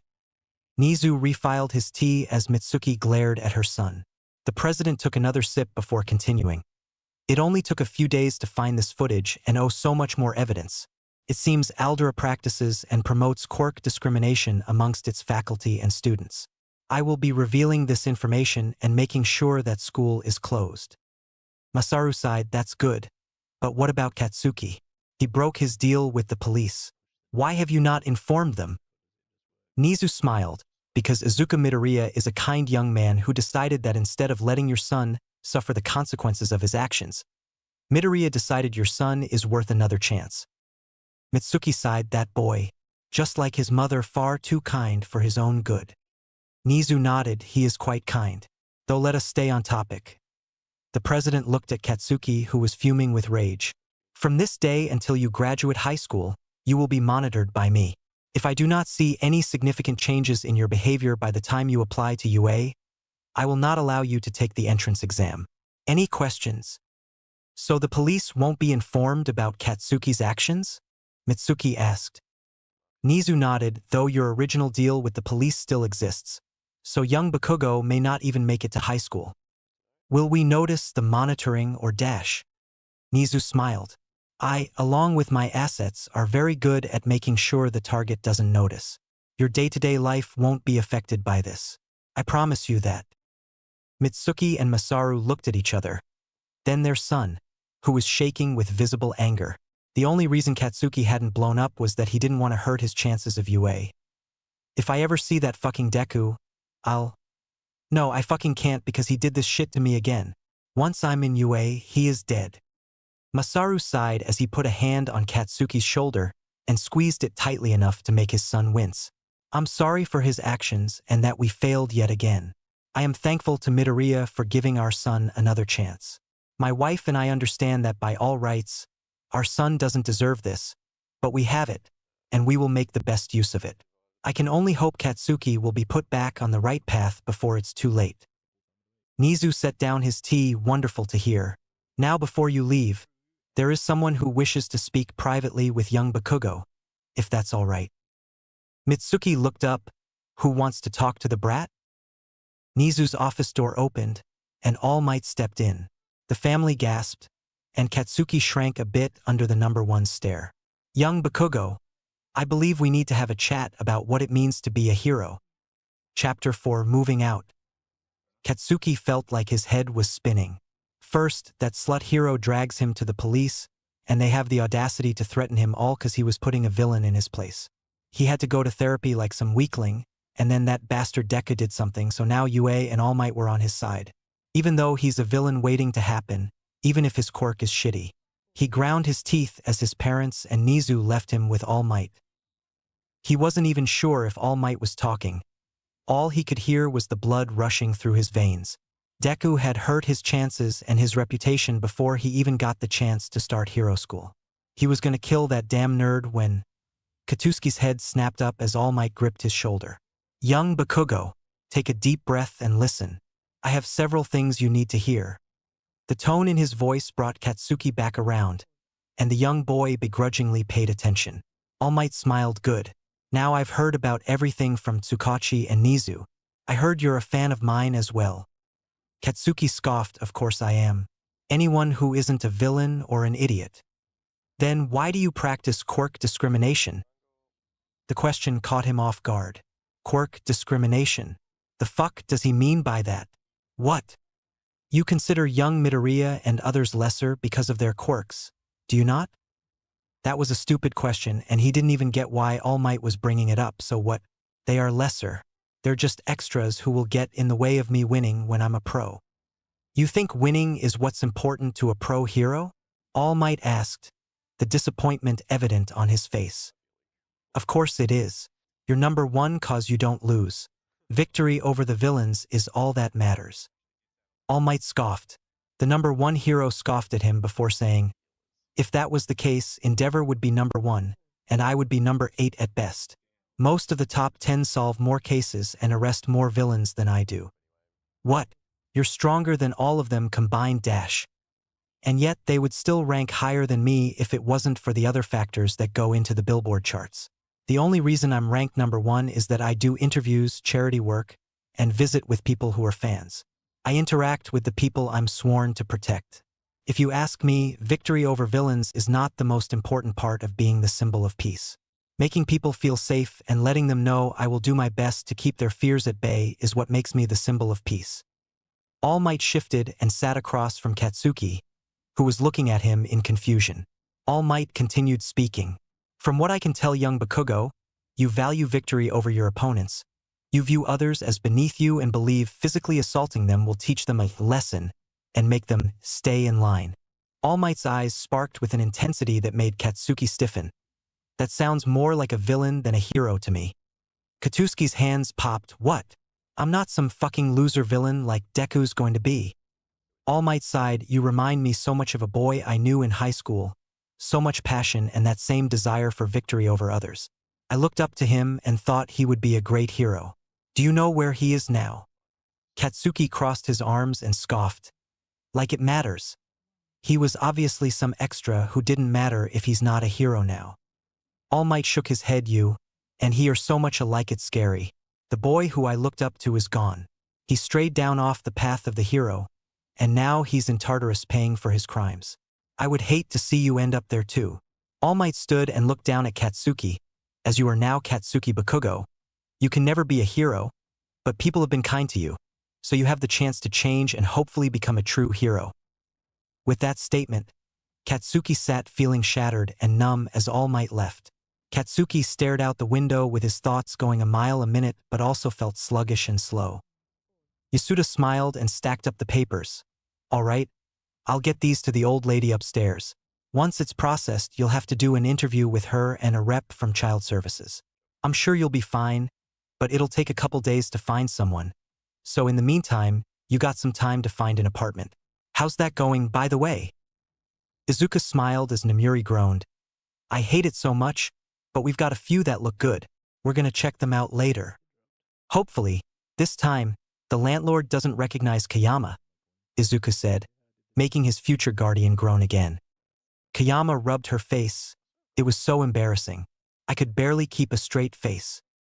Yasuda and Izuku laughed as Kayama stood up. I'm going to work. I'll be back after school. So Midoriya and I can go check out the apartments. Have a good day at work, Kayama, Izuku said, making the woman smile as she left for UA. 13 took their helmet off in the teacher's lounge inside. Those third years, I swear. Midnight blinked and forced herself to stop staring and actually talk to them. What did they do this time? 13 started making tea as they spoke. They decided rescue training wasn't hard enough. So they started challenging each other to complete the rescue ops with various handicaps. Midnight chuckled. How did that go for them? 13 smiled and Midnight committed it to memory. Oh, they were having a blast till I turned up the difficulty to second semester 4th years. Then suddenly they were scrambling all over the place. That's so mean. I love it, Midnight said between laughter. 13 chuckled as they sat down. So, how's it going with Midoriya? That's his name, right? Midnight nodded. Yeah. I filled out some forms this morning, and I'll have an interview in a few days so they can decide if I'm fit to be his guardian. We'll also be looking for a new apartment later today. 13 smiled. Honestly, I'm kinda surprised you went through with it. I never would have thought Namuri Kayama would adopt a kid. Midnight blushed but did her best to appear confident. Well, I'm just full of surprises. Maybe you'll get to learn some of them. She bit her tongue as 13 giggled and sipped their tea. Guess I'll just have to keep a better eye on you, so I can see some of these surprises. Midnight took a breath and felt a surge of real confidence. Maybe now would be a good chance. The door slid open as Midnight's loudest friend entered. Wyo Kayama, how's it going with the kid? Midnight sighed and rubbed her face as Present Mike entered. Mike, please don't shout that where students could hear. Present Mike laughed as he closed the door and started chatting like he didn't just kill Midnight's best chance. Namuri's heart warmed as she saw Izuku smile when she approached. How was work today, Kayama? Namuri sighed. I had some interesting essays turned in today. I think a few of the Hero Core students could use a refresher on their art history. Izuku laughed as he followed her towards the first apartment they were going to check out today. Apartment hunting had been a bust over the past couple of days. Most didn't feel right, some had issues, and a few were just not as advertised. They both felt good about today, though. It only took 3 apartments before they found one they both thought was good. It was twice the size of Namiri's current apartment and in a good neighborhood.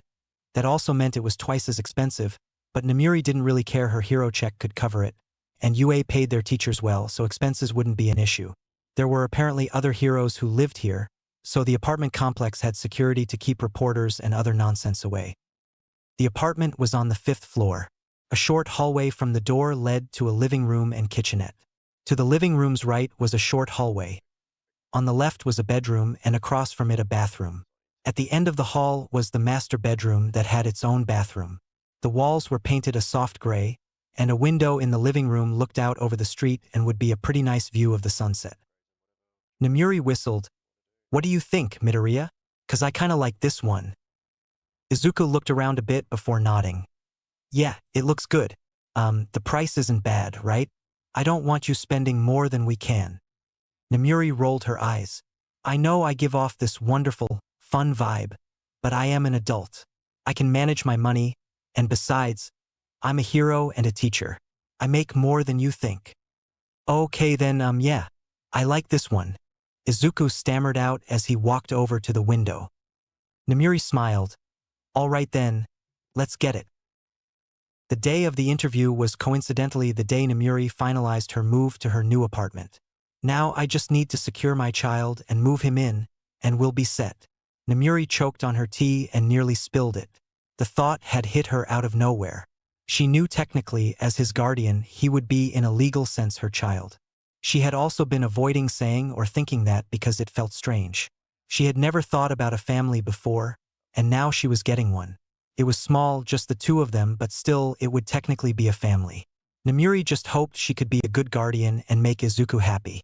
The boy deserves some happiness after everything he suffered through. Yasuda came in and nodded. "Old lady is ready for you. Are you ready to go?" Namiri stood and nodded. "Yeah, let's do this." Yasuda led her up to the office and let her in. Waiting for Namiri was an elderly woman in a simple pale gray blouse, with thin black framed glasses resting on the top of her gray hair. She sat behind the sturdy dark desk. "Ah, Kayama. It's good to see you again." The older woman motioned next to her. "This is Miss Sayaki from Child Protective Services. She'll be speaking to you today." Miss Sayaki wore a pristine black suit with a skirt. Her black hair was tied up in a bun, and Namiri shivered under the fiercely stern gaze of the child services worker. Sayaki gave a polite nod as Namiri sat down. "It's a pleasure to meet you, Ms. Kayama. Shall we get started?" Namiri nodded. "Of course, ma'am." The interview was fairly standard. Sayaki had done a comprehensive background check on Namiri before coming and brought up various things from her past, some Namiri had kind of forgotten about. Nothing was incriminating, but there were plenty of reports from her time in school. Incidents where students said she had used her quirk on them, but since they were lies and no proof was provided, she never got punished for it, but she didn't need to be. The bullies were enough punishment as is. There were quite a few accusations during your time in middle and high school, though no actions were taken, and no proof was found. Why was this? Namiri huffed. Discrimination. My quirk wasn't and still isn't seen as very heroic, and as such, bullies were prevalent in my life. I looked at Midoriya's records and noticed his were similar. I also received a call from your boss, President Nizu, in which he provided me disturbing evidence of just how poorly Midoriya was treated. Sayaki adjusted her seating. Nizu has informed me of his plans for Aldera, but I'm also worried about what will happen with Midoriya when his old school goes down. As it stands now, he is simply not attending at all. Namiri nodded. I have an apartment. She handed over a thin folder with the details of her new home. It's in a much better place and it's far from Aldera, so when he rejoins school, none of his old tormentors should be there. Sayaki nodded and looked over the details. This is a good neighborhood. Namiri felt good. The interview was going fine, and Sayaki seemed to approve until, but I have a concern. It's to do with your hero identity, Midnight. Namiri blushed a bit. I can assure you that Midnight is just a persona I use for hero work. I drop it when I don't need it. Sayaki raised her hand. I understand that. This isn't my first time dealing with a hero who wanted to adopt a child. It's not so much the persona that has me concerned. Your character may be inappropriate at times, but there is plenty of evidence to show you dropping it when it is unneeded. My concern has to do with you being a hero in general.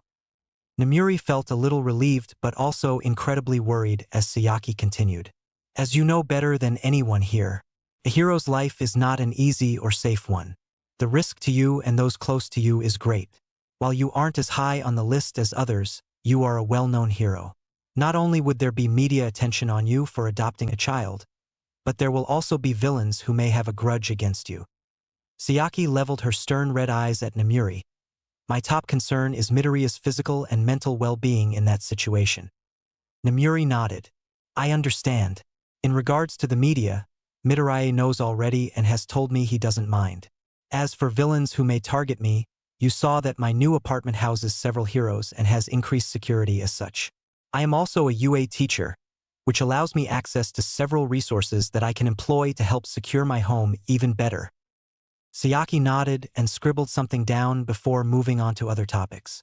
Namuri wasn't sure how much time went by, but eventually, Sayaki seemed satisfied and stood up. Well, Ms. Kayama, I had my doubts. Heroes often wish to do well by the kids but often fall flat. As of right now, I can't see any reason to not allow you to adopt Midoriya. Once all the paperwork is finalized, I will stop by several times over the next year to assure everything is being taken care of properly. Namuri stood. I hope I don't disappoint Miss Sayaki. I will do my best to make sure Midoriya has a good life. Sayaki smiled. I hope you do. Now here are the last of the documents to sign. Once that's done, you will be the guardian of Izuku Midoriya. Namuri took the paperwork and smiled. Thank you, Miss Sayaki, for allowing this to happen. Sayaki shook her head. This is because of you. I hope you both have a wonderful future as a family. Sayaki bowed before leaving. The elderly head of the orphanage smiled. Well done, Kayama. Now why don't you run off to Izuku and Yasuda? She can take care of that paperwork once it's signed. Namuri bowed. Of course, ma'am. Thank you for everything. She all but ran out and back downstairs. Namuri was surprised to find Yasuda and the others set up for what looked like a party while Izuku was swamped by the younger kids, who were all crying to varying degrees about big bro Izuku leaving them. One girl in particular, with a long tangled mess of teal hair, had attached herself quite firmly to Izuku's chest. Izuku smiled up at Namuri. How did it go? Namuri chuckled. It went well. Just gotta sign this. Then you're stuck with me. The young girl wailed. Aizu's leaving. Izuku patted the girl's head. It's okay, Mawabi. Just 'cause I'm getting adopted doesn't mean you'll never see me again. I promise I'll come by and see you all.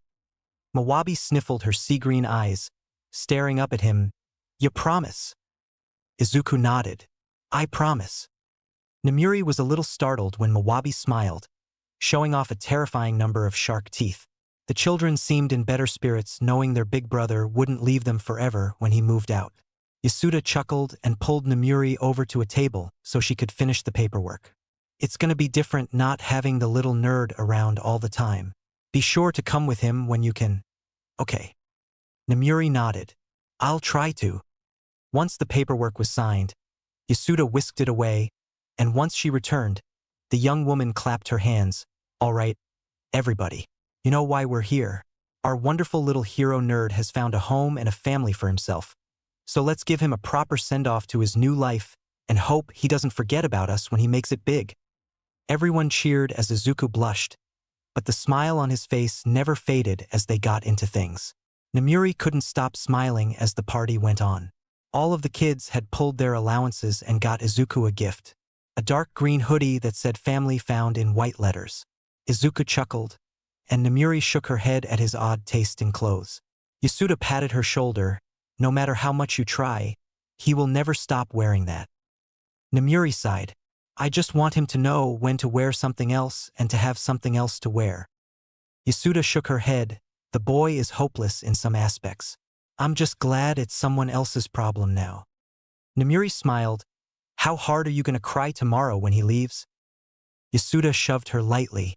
I don't know what you're talking about. I'm an uncaring orphanage worker forced to look after all these dastardly children. The two women quickly broke down into quiet laughter. Yasuda sighed. It will suck not having him here. He helped out so much around here and loved talking heroes with me. He did promise to come back, and the boy loves you and everyone else here, so there's no way he'll back out of that promise," Namuri said as she watched Izuku pick up a couple of the kids. They giggled, and several climbed him, causing him to fall out as they swarmed him with hugs. The next morning was spent packing the few things he owned and loading them into a moving van. Yasuda cried as she pulled Izuku into a tight hug. "Be safe, you little nerd, and make sure to keep in touch, okay?" Izuku cried just as much as he hugged her back. "Sure thing, Yasuda. I'll be sure to. Don't let the other kids cause too much trouble." Yasuda laughed. "I'll keep them in line, don't you worry. Now get going. You gotta get moved in today." Another round of hugs and tears later, Izuku was in the van next to Namuri, who smiled as she started the van. "You ready?" Izuku nodded. "Yeah, I'm ready." The ride was quiet as Izuku thought about how different things were because one day, he ran down an alleyway and ran into the woman who is now his legal guardian. It was interesting, and the weeks felt like they flew by. His life changed so quickly that he kind of hoped things mellowed out for a bit to let him process it all. Namuri sighed internally. How had she ended up here? A few weeks ago, she had to take a different route from her normal patrols to avoid some annoying paparazzi that were around because of some singer that was in town. Now she had a kid, and they were moving into a new apartment. She'd have to make sure there was actual food in the house, and she needed to get him into school so he could finish and move on to high school. Oh God, why did she agree to this?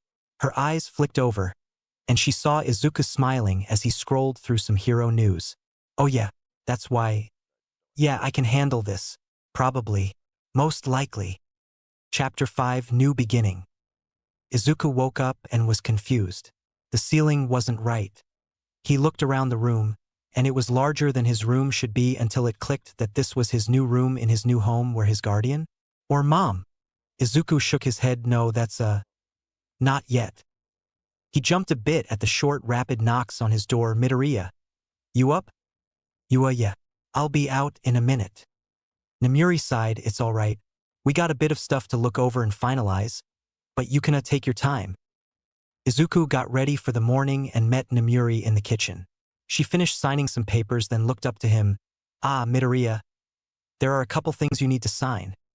"All right, what are they?" he asked nervously as he sat across from her. "This one is for medical stuff. Basically allows me access to your medical records and such." Izuku signed it after a quick glance and nodded. "And the other?" Namuri blushed a bit and cleared her throat. "It's on the issue of your name. You can keep it or take mine, if you want." Izuku looked over the papers. The longer he took to do anything, the more nervous Namuri felt. Eventually, something clicked in Izuku's eyes. "Can I have your last name as my middle name?" Namuri blinked, and Izuku blushed as he elaborated. Well, I like my last name. It reminds me of the few memories I have of my parents, but I want to be part of this family, and I think a middle name would be good because most people don't ask for it, and it doesn't show up on official records, so it'll be something for myself, you know. It'll be something for just me to remind me of who's my family now."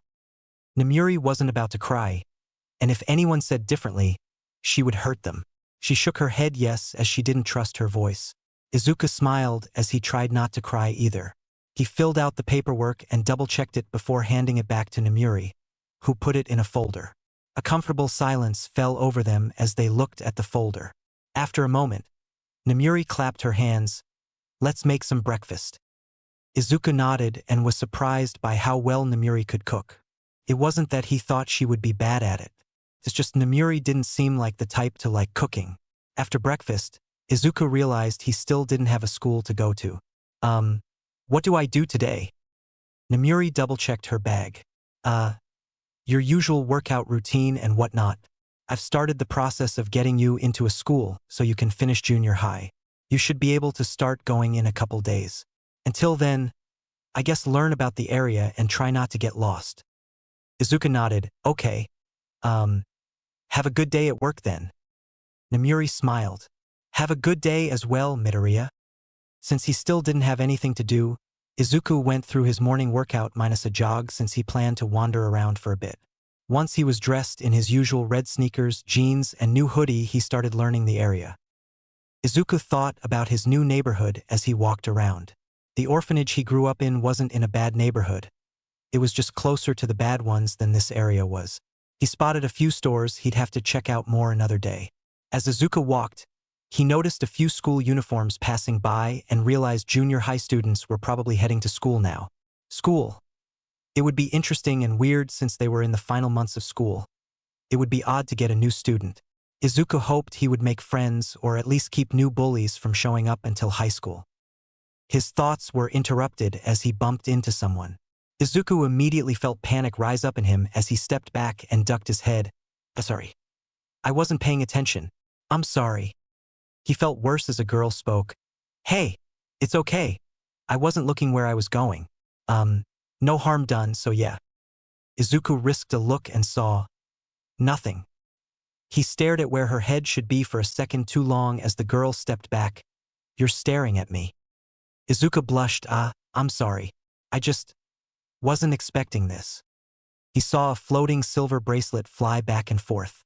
It's fine. I'm used to it. And no, I'm sorry it's rude to stare at people.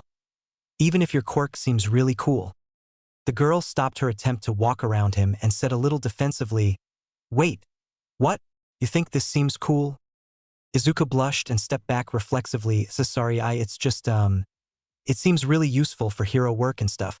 You could do a lot of infiltration and scouting. It would make it easier for heroes going into unknowns to have someone who can walk around mostly freely and not be spotted. He clenched his eyes shut against the deafening silence between them. The girl spoke quietly after a moment. You think I could do hero work? Izuku nodded quickly. Why, you'd excel at stealth and ambushes. He risked a glance up, not that it mattered since he couldn't tell what kind of face she was making. After another moment, the bracelet extended towards him. Toru Hagakure, thanks for what you said. Izuku relaxed a bit and spoke as he reached for where he was pretty sure her hand was. Izuku Midoriya dread filled him as he grabbed her closed fist, and the two stood there for a moment before Toru started laughing and took his hand, giving it a firm shake. Sorry, Midoriya. I can't help myself but give people the awkward fist bump handshake mix-up. Getting his hand back, Izuku took a shaky breath as he clutched his chest. Her laughter didn't hurt like he was used to. Instead, he smiled a bit and chuckled. I'd probably do the same with your quirk. Toru looked at her other wrist, which had a pink watch on it, and sighed. Well, I better get going. Don't want to be late for school. Izuku nodded. Sorry for bumping into you, Hagakure. Have a good day. You too, Midoriya. Hope you don't get in trouble for skipping. She was gone before he could correct her on that. Not that it mattered. He probably wouldn't run into her again. Toru sighed as she sat at her desk. Yesterday morning had been interesting, and she was surprised that she was still thinking about it. That random guy she bumped into had been so scared. He looked like a kicked puppy, and she wondered if he was suffering. Then when he saw her and she prepared for all the jokes or stupid comments about her invisibility, but they never came. He just got this glint in his eye and told her what she always hoped people would say, that she could be a hero and that she could do a good job at it. Toru felt great the rest of the day and even this morning. The comments and jokes at her expense had stung less yesterday, and she felt hopeful that she could keep these good vibes going. But as her usual tormentors approached, she felt that maybe the vibes wouldn't stay as good as she hoped. The middle girl, who stood a few inches shorter than the other two, smiled down at Toru. Her icy blue eyes shone with malice as she spoke. Hey little thief, have you seen Shira's wallet? She can't seem to find it anywhere. Toru looked up, her eyes flicking to all three girls, then to a girl in the front of the class with a mutation quirk that gave her reptilian features. She was frantically searching her bag and desk as everyone packed up to leave today. I don't know. I've been back here all day. The center girl smiled as the other two moved to either side of Toru. But how can we know that for sure? Someone like you could be anywhere and we wouldn't know it. Why don't you come clean, little thief? And I'm sure Shira will forgive you. We don't want to have to get a teacher involved in this, right? Toru sighed. I told you I don't dash. The girl to her left scoffed and grabbed her bag while the other quickly put a hand on her to keep her from getting up. The girl with her bag pulled Shira's wallet out of her pocket, then dropped it into Toru's bag. She turned with a grin as she pulled it back out and said, "Hey Shira, isn't this yours?" The lizard girl brightened but still looked nervous. Toru knew they picked on her as well. "Why, you found it?" The girl tossed it to her. "Looks like Hagakure had it in her bag. Though can you blame her? She's got a thief's quirk, so it only makes sense." A few people looked at her with mixed expressions, and Shira looked conflicted but said nothing as she quickly grabbed her things and left. The three tormentors laughed and made comments about Shira as they left. Toru just sighed and picked her bag up off the ground before moving to the exit. Another day done, and more people who'll avoid her from now on. She considered just skipping school tomorrow. Maybe she'd run into Midoriya. No, if she did that, her parents would get onto her. It was bad enough with how much they fretted after she told them about the bullying. They had gone to the school and the teachers had made attempts to curb the bullying, but the bullies just backed off until the teachers were satisfied and stopped paying so much attention. It wasn't that bad, though. They just accused her of being a thief, bump into her on purpose and say it was her quirk's fault for making it so hard to notice her, and occasionally pull stunts like they did today with Shira's wallet. Toru jumped a bit as the girl she was just thinking about popped out from around a corner. Shira's green scales reminded her of the scared-looking guy she had run into. Oh, Shira, what can I do for you?" The lizard girl twitched nervously, her yellow eyes flicking around as she wrung her hands. "I'm sorry, Hagakure. I know you didn't steal my wallet, but if I said anything—" Toru shook her head. "It's fine, Shira. I'm used to their antics. Keep yourself safe. That's all that matters. I can manage on my own." She didn't look happy, but Shira nodded, "Okay, and I'm sorry again." The two girls parted ways, and Toru sighed as she walked down the streets. Once she was getting close to a convenience store, she decided to get something before heading home to try and make the day feel better overall. As she approached the doors, they opened, and Toru came face to face with a pair of emerald eyes she recognized. Izuku eeped and stepped out of the way. "Ah, sorry. It's Hagakure, right? I didn't mean to dash." Toru waved her hands. "No, it's fine." "Wow, I didn't think I'd run into you again. Midoriya?" Izuku nodded. "Yeah. I got some errands to run, so I'll see you around." Toru raised an eyebrow. Not that he could tell. "You'll see me around?" Izuku blushed. No, sorry. It's just an expression dash." He stopped his frantic apology as Toru giggled. "I'm messing with you, Midoriya. I'll see you around as well." Toru slipped into the store as Izuku gave a small wave before heading his own way. Toru smiled as she walked down the aisles, looking for a snack to get. She felt lucky to run into Midoriya again. He still looked like a kicked puppy, but somehow not as sad as yesterday, though she wondered why both times she ran into him, he was in street clothes and not a school uniform. Maybe he's homeschooled? She wondered aloud as she grabbed a candy bar and headed back to the register. Another day at school, and Toru's mood was souring. Her mom bugged her about buying candy on the way home, which wasn't an actual issue since she knew her mother loved her and loved to give her grief. This morning, though, her older brother had seen fit to eat the food she had claimed the night before, and then she ran into the trio of bullies on the way to school, and they had their usual round of insults to hurl at her. The only thing of note was the whispers about a transfer student, but they were in the last semester of their third year of junior high. Who the hell would transfer schools at a time like that? Maybe they were at the school that got busted for discrimination. She sighed, not really wanting to deal with someone who went to a school like that. Their homeroom teacher came and everyone quieted down.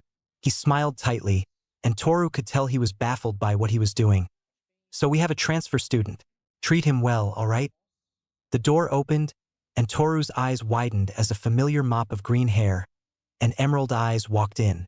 Izuku smiled nervously. "Hi, I'm Izuku Midoriya. Nice to meet you." Izuku shrank back from the murmurs, and the teacher raised his hand to quiet them. "Shush. Midoriya, take the empty desk by Hagakure." Izuku nodded and found his way to the desk on Toru's right. He smiled a bit nervously at her as he sat down. Toru gave a small wave and whispered, "So you weren't just skipping school when I saw you?" Izuku blushed. No, just waiting for paperwork to finish." Toru nodded. "Tell me more at lunch." Izuku's brain froze as the teacher continued going on about their final semester.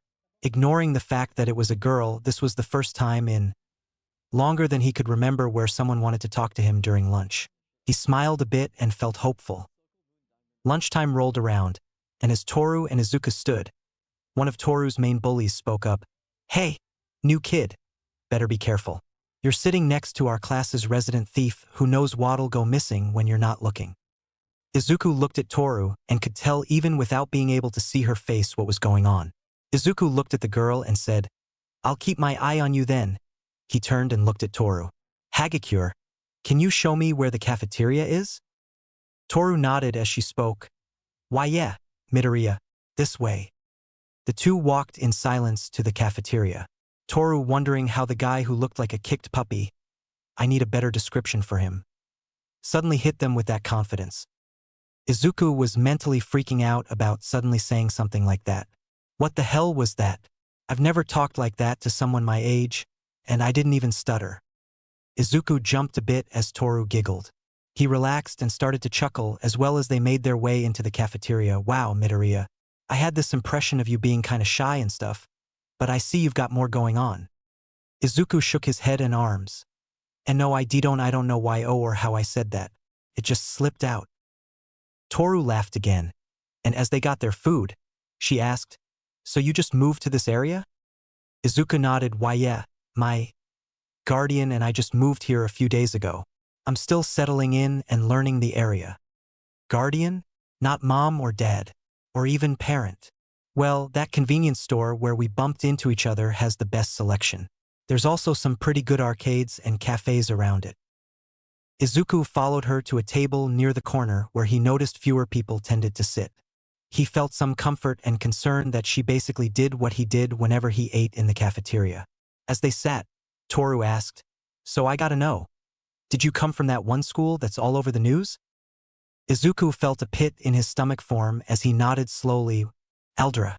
It wasn't a nice place to be." Toru's shoulders slumped. "I'm sorry, I shouldn't have brought it up." Izuku waved his hands. No, it's fine.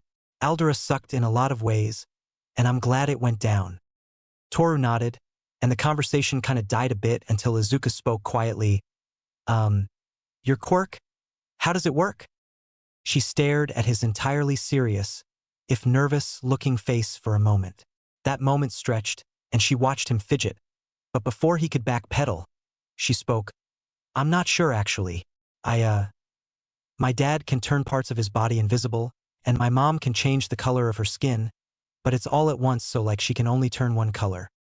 Izuku perked up. Did you turn invisible when you got your quirk? And you've been like this the whole time?" "Yep," Toru said, adding a pop to the P.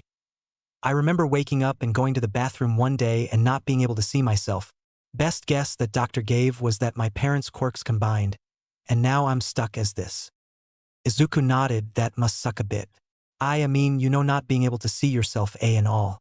Though I wonder, how does your dad's quirk work?" Toru shrugged. "I never asked him.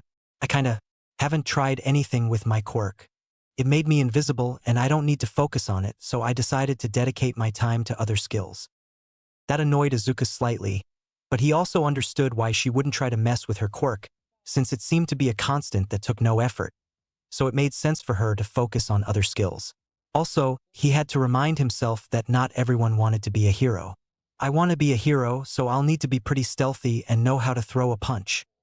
Toru watched as Izuku's eyes lit up, and he asked, "You want to be a hero?" "Yeah. Ever since I can remember, I've always loved the idea of helping people, and being a hero always felt like the best way to do that. And I'm guessing by your reaction you want to be a hero too." Izuku nodded. "Why yeah, I've always wanted to be a hero. Saving people and proving that people are more than their quirks." He must have a quirk people don't like. Maybe that's why he said Aldera sucked. Could he have gotten bullied for it? Toru chewed her lip and decided to go for it. "So what is your quirk, Midoriya?" Izuku slumped a bit. It's called narcolepsy. Do you know the hero Midnight?" Even though he couldn't see her, he knew she was giving him a look. Izuku waved his hands. Before you start thinking the usual thing. Just, I look up to her and whatnot because our quirks are basically the same." Toru blinked and chuckled. "Oh, that's pretty cool actually. You'll do great as a hero with that kind of quirk." Izuku felt the tension leave his body. He hadn't realized how tense he had felt when she asked about his quirk. Wow. You mean that? Toru nodded, yeah. I mean, there's already a hero with that kind of quirk, so if she can do it, I don't see why you can't. Izuku smiled, and Toru decided that fit his face better than the scared puppy look. The two chatted idly as they finished their lunch. Namiri sank into the couch in the teacher's lounge and yawned as Shota placed some coffee on the table in front of her and sat at the other end of the couch. Namiri eyed the white mug suspiciously. Who are you and what happened to Eraserhead? Shota grumbled. I try to be nice to you one time. Namiri wrinkled her nose.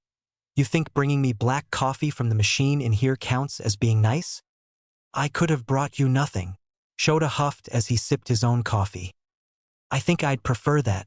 Now I have to get up. You could always not. Adding things to coffee is irrational and does nothing to help the coffee do its job. Namiri was already dumping cream into her cup. It makes it bearable. Some of us like to have some flavor in our lives. It can't just always be bitter coffee and lychee jelly packs. They're peach, actually. Namiri raised an eyebrow at him. Then why did you have lychee last week? Shota looked away while Hitoshi had to do the grocery shopping because I had a case to wrap up. The store was out of peach flavored, and he didn't know where else to find them, so he got lychee. Namiri chuckled, and like a good father, you thanked him and sucked it up even if you didn't like it. Shota shrugged and sipped his coffee. The two fell into a comfortable silence that lasted several minutes as they simply sat and drank their drinks. Eventually, Shota spoke up. How's it going with Midoriya? He's starting to go to school again, right? Namiri nodded. Yeah. Spit it out, Namiri. You have something to ask. It's just. Namiri sighed and twirled a few strands of her hair around her finger. Does Shinso have nightmares? Shota glared at his empty coffee cup. Yeah, it makes his insomnia worse. Some nights I think he sleeps less than I do. How bad is it for Midoriya? Namiri shook her head, nothing bad. But sometimes I can hear him talking in his sleep when I pass his room. He sounds so scared, and I'm just waiting sometimes for him to wake up in a panic, but it hasn't happened. I want to ask, but you feel like you aren't close enough to ask about that and get an honest answer from him, Shota stated bluntly, making Namiri slouch in her seat more. The erasure hero sighed as he got up. Give it time. You care about him. He'll pick up on that and open up to you. Don't be afraid to open up to him either. Trust goes both ways. Namiri smiled a bit as Shota headed for the door. Wow, you've got this parenting thing down pretty well. Shota scoffed and said before leaving, it's just the logical way to do things. Chapter 6. Hanging Out. Chapter Text. 13 had been teaching at UA for several years and figured they knew their coworkers pretty well. At least they thought they did until Namiri actually adopted a kid. That had surprised them. What didn't surprise them was how much time Namiri spent in the teacher's lounge trying to figure out how to raise the kid. The R-rated hero was currently laid out on the couch looking at her phone, probably looking at an article related to raising a child. 13 didn't like taking their helmet off. The more they did it, the more people would recognize them outside of hero work, but they didn't mind the idea of Namiri seeing their face, and if all the staring that happened when they took their helmet off was anything to go by, 13 was pretty sure Namiri didn't mind getting to see their face either. So, how's it going now that you're a mom? Namiri yelped as her phone slipped and landed on her face. 13 was fairly confident that the red was a combo of the phone smack and a blush. Namiri sat up and huffed. I don't know. It's going okay, I think. 13 put their helmet on the table and sat across from Namiri in an armchair. Is everything okay? Namiri scratched her cheek. I got home past midnight last night. I was surprised to find dinner waiting, but before I could eat, I heard Midoriya was up. I guess he had a nightmare or something. I could hear him crying and trying to hold himself together. I wasn't sure what to do. 13 smiled. It must have hurt to just stand there and listen. Namiri nodded. It hurt, but I don't know. Panicked, I guess. It's kind of stupid to think I can comfort civilians all day, but I freeze up when the kid I'm supposed to raise needs help. Sounds like you're scared of messing up. I see it a lot during rescue training and new heroes who do rescues. You freeze up because you're scared that if you step in, you'll make it worse. 13 said as they gave their best reassuring smile. Remember your training for crisis management and just apply it to the next time, but try to make it more personal. Namuri sighed dramatically. You're too good at this. 13 laughed. I would hope so. Rescue ops are my specialty. Namuri smiled and said with a dramatic flourish, well, thank you for saving me, hero. However, can I repay you? Would you mind getting tea with me this weekend then, as payment for my helping you? The question caught Namuri off guard, and she blinked. Huh. 13 cleared their throat, looking a little flushed. I said you can repay me by getting tea with me this weekend. Namuri's mind went from being frozen to screaming as it clicked. 13 just asked her on a date? Is it a date? They didn't say date, but it's our day off and they want to have tea. Should I ask? No, they said it's paying them back. Come on, Namuri, you aren't a schoolgirl, stop reading so much into it. Should I take your silence as a no, or? Namuri waved her hands. No. I'll do it. I'd like to have tea with you. 13 giggled, and Namuri felt her heart flutter. I'll text you the details later. Namuri nodded slowly as 13 put their helmet back on and headed out. Namuri waited a few beats before squealing loudly and pumping her fist. She jumped up and felt like she was overcharged with energy as she did a little dance in place until the door suddenly slid open as Shota and Sekijiro walked in. Both men looked at her questioningly as Namuri slowly straightened out her posture and cleared her throat before quickly walking past them without a word. Hey Midoriya, you want to hang out tomorrow? Izuku choked on his lunch and chugged some water as he tried to process what was asked. Huh? What? Toru poked at her own lunch. I don't have anything to do, and you're kind of the only person who talks to me in school. So I figured we can hang out outside of school. Izuku swallowed. Yeah, I don't have anything to do tomorrow, so yeah, sure. He couldn't see her smile, but her body language perked up, so Izuku was fairly certain she was happy about the decision. When was the last time I hung out with someone my age? Oh, I'll need your number so I can text you when and where to meet up. Toru giggled, seeing Izuku's face do an imitation of the tomatoes in his lunch, as he shakily pulled his phone out. He's so nervous. Is it just 'cause of how he was treated in Aldera? Or is it 'cause I'm a girl? Maybe both, actually. He looks like the type of guy to be shy around girls. Toru snatched up the phone and quickly put her info in and got his, I'll text you later today. Izuku nodded robotically as he took his phone back and started eating slowly. Toru swayed side to side. It had been a few days since Izuku started school here, and he hadn't stopped hanging out with her. Her bullies were a bit hesitant to mess with her while he was around. Despite his meek appearance, his initial statement on his first day seemed to keep them at bay, but sadly she couldn't hang around him all the time. It was during those times the tormentors stepped in and reminded her how they felt about her. It hurts being told you're a thief and a liar almost every day. That just made it that much better every day Yusuke hung around her, though she felt the looming dread that one day he would distance himself from her. She hoped hanging out outside of school will help reinforce their friendship so he wouldn't drift before the year was over. She could worry about summer break when it came around. Izuku sighed internally as they ate in silence. He was worried that Toru would avoid him after finding out about his quirk, but she hadn't. No one else had approached him since his first day either. He found some comfort and a lot of concern in that. Toru had proved over the past couple of days to be an interesting and kind person. He got along well with her, and even when she teased him about starting or poked fun at him, it didn't hurt like in Aldera. He hated how others avoided her because of a few lies. If they gave her a chance, they'd see what a good friend she is. As the bell rang to end lunch, Toru walked alongside Izuku back to class with a pep in her step, and Izuku stood a bit straighter as they both thought about getting to spend time with an actual friend. Izuku yawned as he came home. I'm home. Silence greeted him as he took his shoes off and dropped his pack in his room before heading back to the kitchen. As he did, his phone buzzed with a message, and he saw Toru had put her last name in as well as a string of seemingly random emojis as her contact name. Izuku sighed and was glad that it was fairly normal. In the short time he had known Toru, the word energetic came to mind. Despite what she had gone through, she was still in high spirits as far as he could tell. Izuku unlocked his phone and checked the message.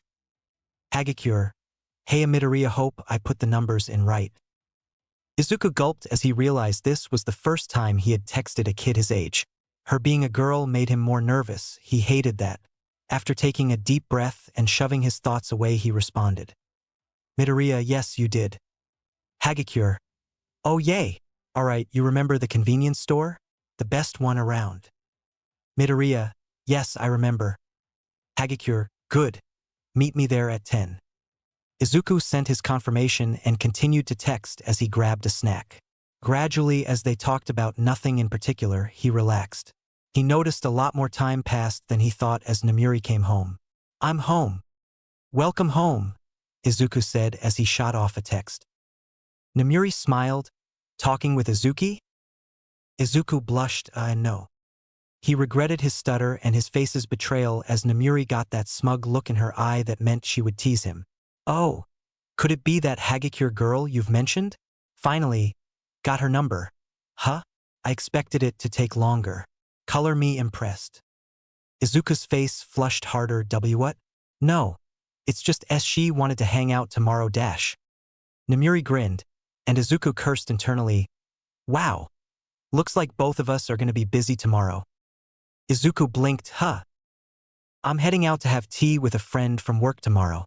I promise not to embarrass you if I run into you. Izuku straight up said. I'll try to do the same. Namuri chuckled, glad to hear it. Can you get started on dinner? I've got to rest a bit before patrols tonight. Izuku nodded as he got up. Sure thing.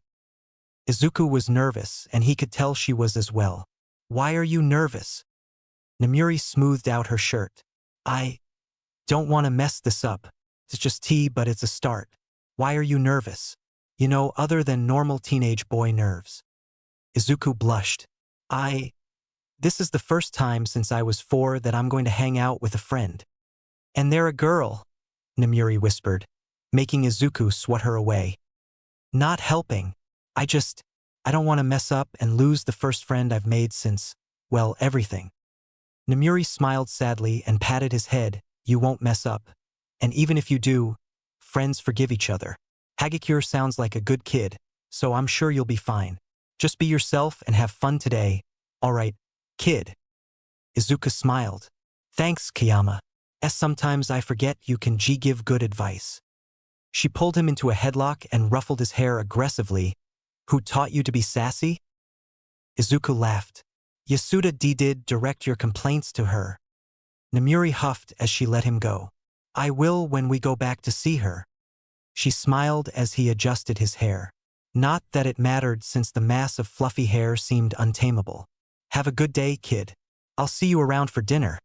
All right? Izuku nodded. Why yeah, you too. The two headed out and went their separate ways. Toru was excited for today. Izuku didn't seem like he did much outside the house, so she'd have to make sure to show him all the cool stuff out there. She checked her phone and saw it was 10 now. She may have shown up a little too early and had been standing outside the store for 15 minutes. Oh, Hagakure, you're already here. I'm not late, right? Toru turned to see Izuku. He was wearing those red shoes he always has on, a pair of jeans and a green hoodie. Toru was dressed similarly in a pair of black and pink sneakers, skinny jeans, and a rose-colored jacket over a black t-shirt. Nope. Also, your hoodie says family found. What's that about? Izuku blushed and scratched his head. Ah, it was a gift. I was an orphan and got adopted recently. This was a gift from the young K-kids.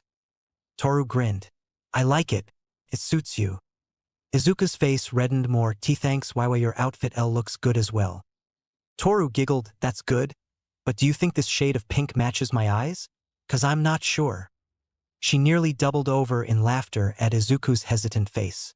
Eventually, Izuku chuckled and started laughing as well. She waved him along with her silver bracelets shining. Come on. I'll show you the best place to kill a few hours. Izuku nodded and followed her as they walked down the street. He felt a little bad about not helping plan today, but he still didn't know a lot about the area yet, so he could do nothing but hope Toru knew what she was doing. It only took a few minutes before Toru stopped and spun around, gesturing grandly to the building behind her. First up today is the best arcade around. They got the best pieces, games, and prizes. I hope you're ready for me to kick your butt at everything here. Izuku chuckled, you're pretty confident. I guess you see come here a lot. Toru gave a full-body nod, yep. My older brother showed me this place and beat me thoroughly. So I keep coming here so I can beat him one day. I hope I'll be a good enough training partner. As they entered, Toru asked, have you never gone to an arcade? Izuku was assaulted by lights and sound as he tried to form a response. Dozens upon dozens of arcade games were strewn about blaring noise and flashing colors to draw people in.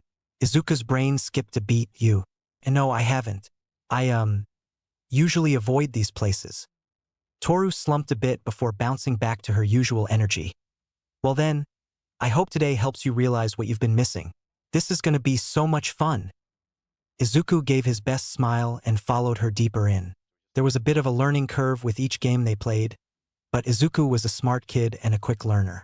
Toru was also surprisingly good at explaining things despite how her personality would usually say otherwise. Izuku admitted Toru was better than him, but he managed to secure a few victories as they moved from game to game, and before they knew it, a couple hours had gone by. Izuku had lost track of Toru for a second and looked around as the bubbling start of panic surfaced in his stomach, but it quickly vanished as he saw the floating clothes by a crane machine. What are you looking at? Toru poked the glass. That green rabbit looks so cute. It would look great in my room. Are you gonna try to get it? He asked as her shoulders slumped. I want to, but I'm kinda really bad at these. Izuku smiled a bit. I can try. I've never done this, though. Toru bounced up as her energy came back, and she quickly explained how it worked. Izuku paid, and Toru saw his face shift to a more serious and less timid look as he concentrated. She shivered a bit, feeling like it would be intimidating to have him actually direct that look at a person. Then she giggled internally, seeing how serious his face got because of a stuffed animal. It took a couple tries to get a feel for it, but by the third attempt, the rabbit was freed from their glass prison and swept up in Toru's arms. The invisible girl clutched her rabbit as they left. You should have gotten one for yourself. Izuku waved his hand. No, I've never been big on stuffed animals. I am also pretty used to my room being kinda empty. Toru's shoulders slumped. That sounds like a boring room. What do you do to distract yourself if there's nothing in your room? Do homework. Toru groaned at that one. Look at my phone. Or organize my notebooks. So schoolwork or playing on your phone? That's all you got going on in your room? Toru asked as she took the lead to who knows where. Izuku blushed. The notebooks aren't for school. Toru cocked her head to the side. Not that it would convey her confusion any better than if she didn't. What are they for then? I write down stuff about heroes. When I see a hero in action live or see it on the news, I write down the stuff about their quirks and how they handle situations. I theorize about the use of their quirks and possible improvements and stuff, to then study it and see what I can learn from them. Toru was quiet, and Izuku feared the worst. People had called his notebooks creepy and then called him a stalker or a villain. He was starting to worry that Toru would do the same, but the girl spoke before his fear could choke him. That sounds super useful. You gotta show me sometime. I want to see it, alright? Izuku blushed and nodded. I'll bring my most recent one to school. Toru pumped her fist. Can't wait. Oh hey, since you're such a big hero nerd, do you know any heroes with a quirk like mine? I've looked before, but I'm pretty sure they'd all be underground. Izuku nodded. I have heard of a couple, but they're from different countries. I don't really remember their names. It was quite a while ago when I heard about them. Toru bounced a bit as she walked. That just means I'll be leading the way for people like me. I'll show them that I can be a hero even with a quirk as simple as mine. Simple quirks are really good, and not to say there are quirks that aren't good. They're all good in my book. I just mean once you get a handle on a simple quirk, you can actually get really creative with how you take advantage of its strengths and weaknesses. Toru nodded. You're really smart when it comes to quirks and stuff, aren't you? Izuku rubbed the back of his head as he blushed. I don't know, I guess. Why Yasuda got me into analyzing quirks and heroes when I was young. Yasuda? Who's that? Oh, Yasuda Azuki. She works at the orphanage I grew up in. She was like a big sister to me, and she's a huge hero nerd. Toru giggled before suddenly gasping, making Izuku jump. Oh, do you want to get some bubble tea? This place has some good choices. Izuku nodded and followed her into the shop. It was a small and homey place with a few plush booths and small tables. It was quiet, with only a few customers sitting and enjoying their drinks. The two ordered and paid separately and sat to wait for their drinks as they did. Toru asked, "So what's your guardian like?" Izuku thought for a moment and decided it was probably best not to blurt out that his guardian was a hero while in public. "She's really kind and protective of me. She also teases me a lot and questions my fashion sense." Toru titled her head. "It doesn't seem bad to me." Izuku chuckled. "You just haven't seen most of my shirts. They all say something strange." "Really? Let me guess, you have a shirt that says shirt on it or something?" Toru stared at Izuku as he blushed and scratched his cheek before laughing. "Wait, really?" Izuku nodded. "It's my favorite shirt." "Are you wearing it now under your hoodie?" Izuku shook his head. "No." He lifted his hoodie to reveal a black shirt with bold white letters that said, "Hot Soup." "I'm wearing one of my soup shirts." "One of?" The other one says cold soup," Izuku mumbled, causing the invisible girl to laugh again.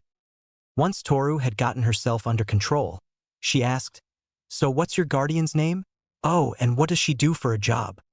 Namuri Kayama, and she's an art history professor at a university," Izuku stammered out as Toru hummed. "Art history?" she said, and Izuku could imagine she was probably scrunching her nose up at the idea.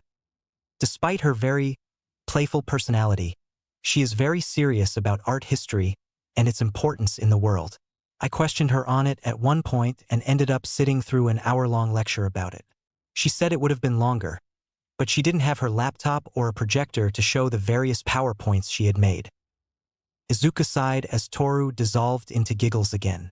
Izuku cleared his throat after a moment and hesitated before asking, What about why your family?" Toru grinned. "Well, it's me, my mom, dad, and an older brother. My mom is a lawyer and dad works computers and stuff. My older brother is in his last year of high school, so he'll be heading off to college or something, I guess." Their orders came up before Izuku could work up the courage to ask follow-up questions, and they left the establishment. Toru was drinking something that smelled like the embodiment of the word fruity and chewed on the jellies she got instead of the typical tapioca. Izuku sipped his rose milk tea, and the two walked in relative silence that was broken usually by Toru pointing at shops and commenting on them. "Oh, there's a nice park around here. I figured a quiet guy like yourself would enjoy that kind of thing." Izuku blushed but nodded. "Why yeah, that sounds dash." "Izuku?" A voice from behind caught his attention, and he stopped. Panic briefly filled his chest as he saw a head of ash blonde hair, but it subsided quickly, and a nostalgic sort of feeling replaced it. "Aunt Mitsuki?"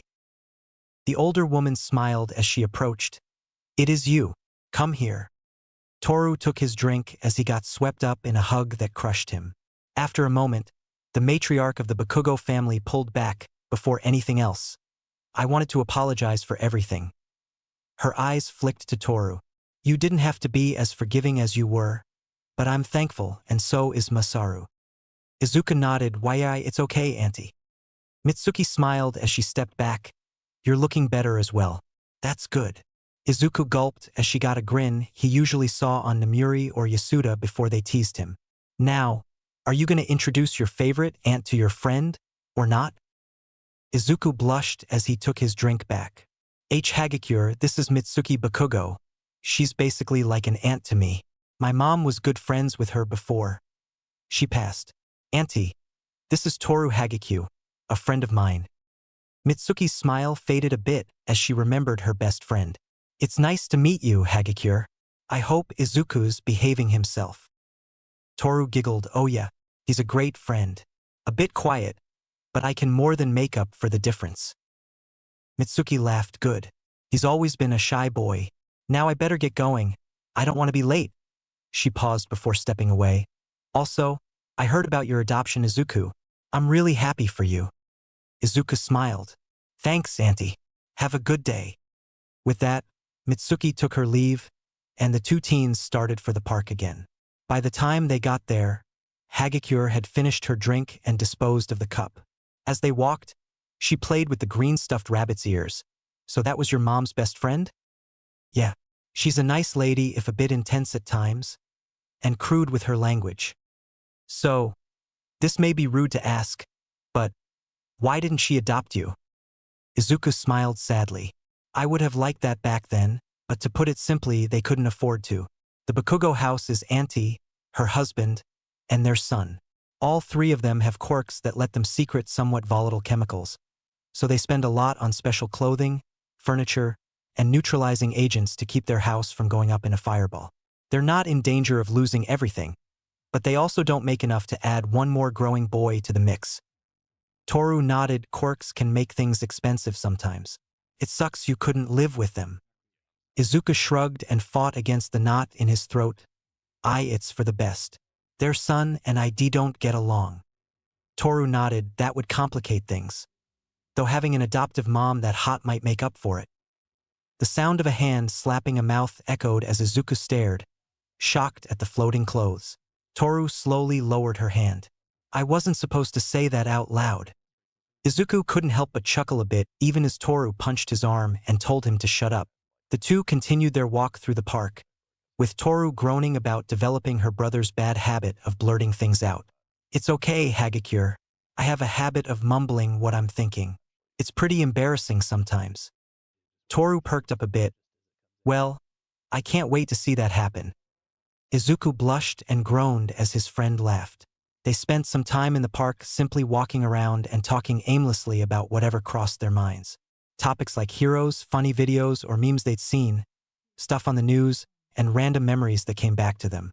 Izuku smiled inwardly as he thought of how relaxed he was. He didn't usually feel this relaxed except around Yasuda and to some extent Kayama, though. He had to admit he was still fretting about the possibility that she would somehow change her mind about him, and he'd be back with Yasuda in the orphanage or worse because of where he was now they'd put him in a different one. One that could be worse than what he was lucky enough to grow up in. Midoriya.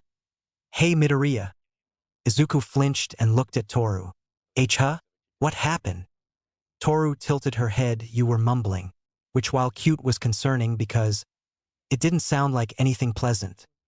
Izuku couldn't even be bothered to worry about his blushing face as the dread set in that he mumbled about his insecurities while his friend was nearby. It's nothing. I'm still adjusting.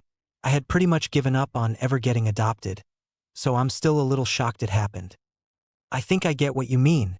It must have been pretty surprising that this Kayama lady decided to take you in. Izuku nodded. Yeah, I knew she cared about me, but well, there's caring about someone, then there's taking the time and effort to find a new place so you can take care of them kind of caring. She's a wonderful person, but I hope it's just that she's nervous too. I don't think either of us really thought this would happen to us. Toru giggled. I think as long as you're honest with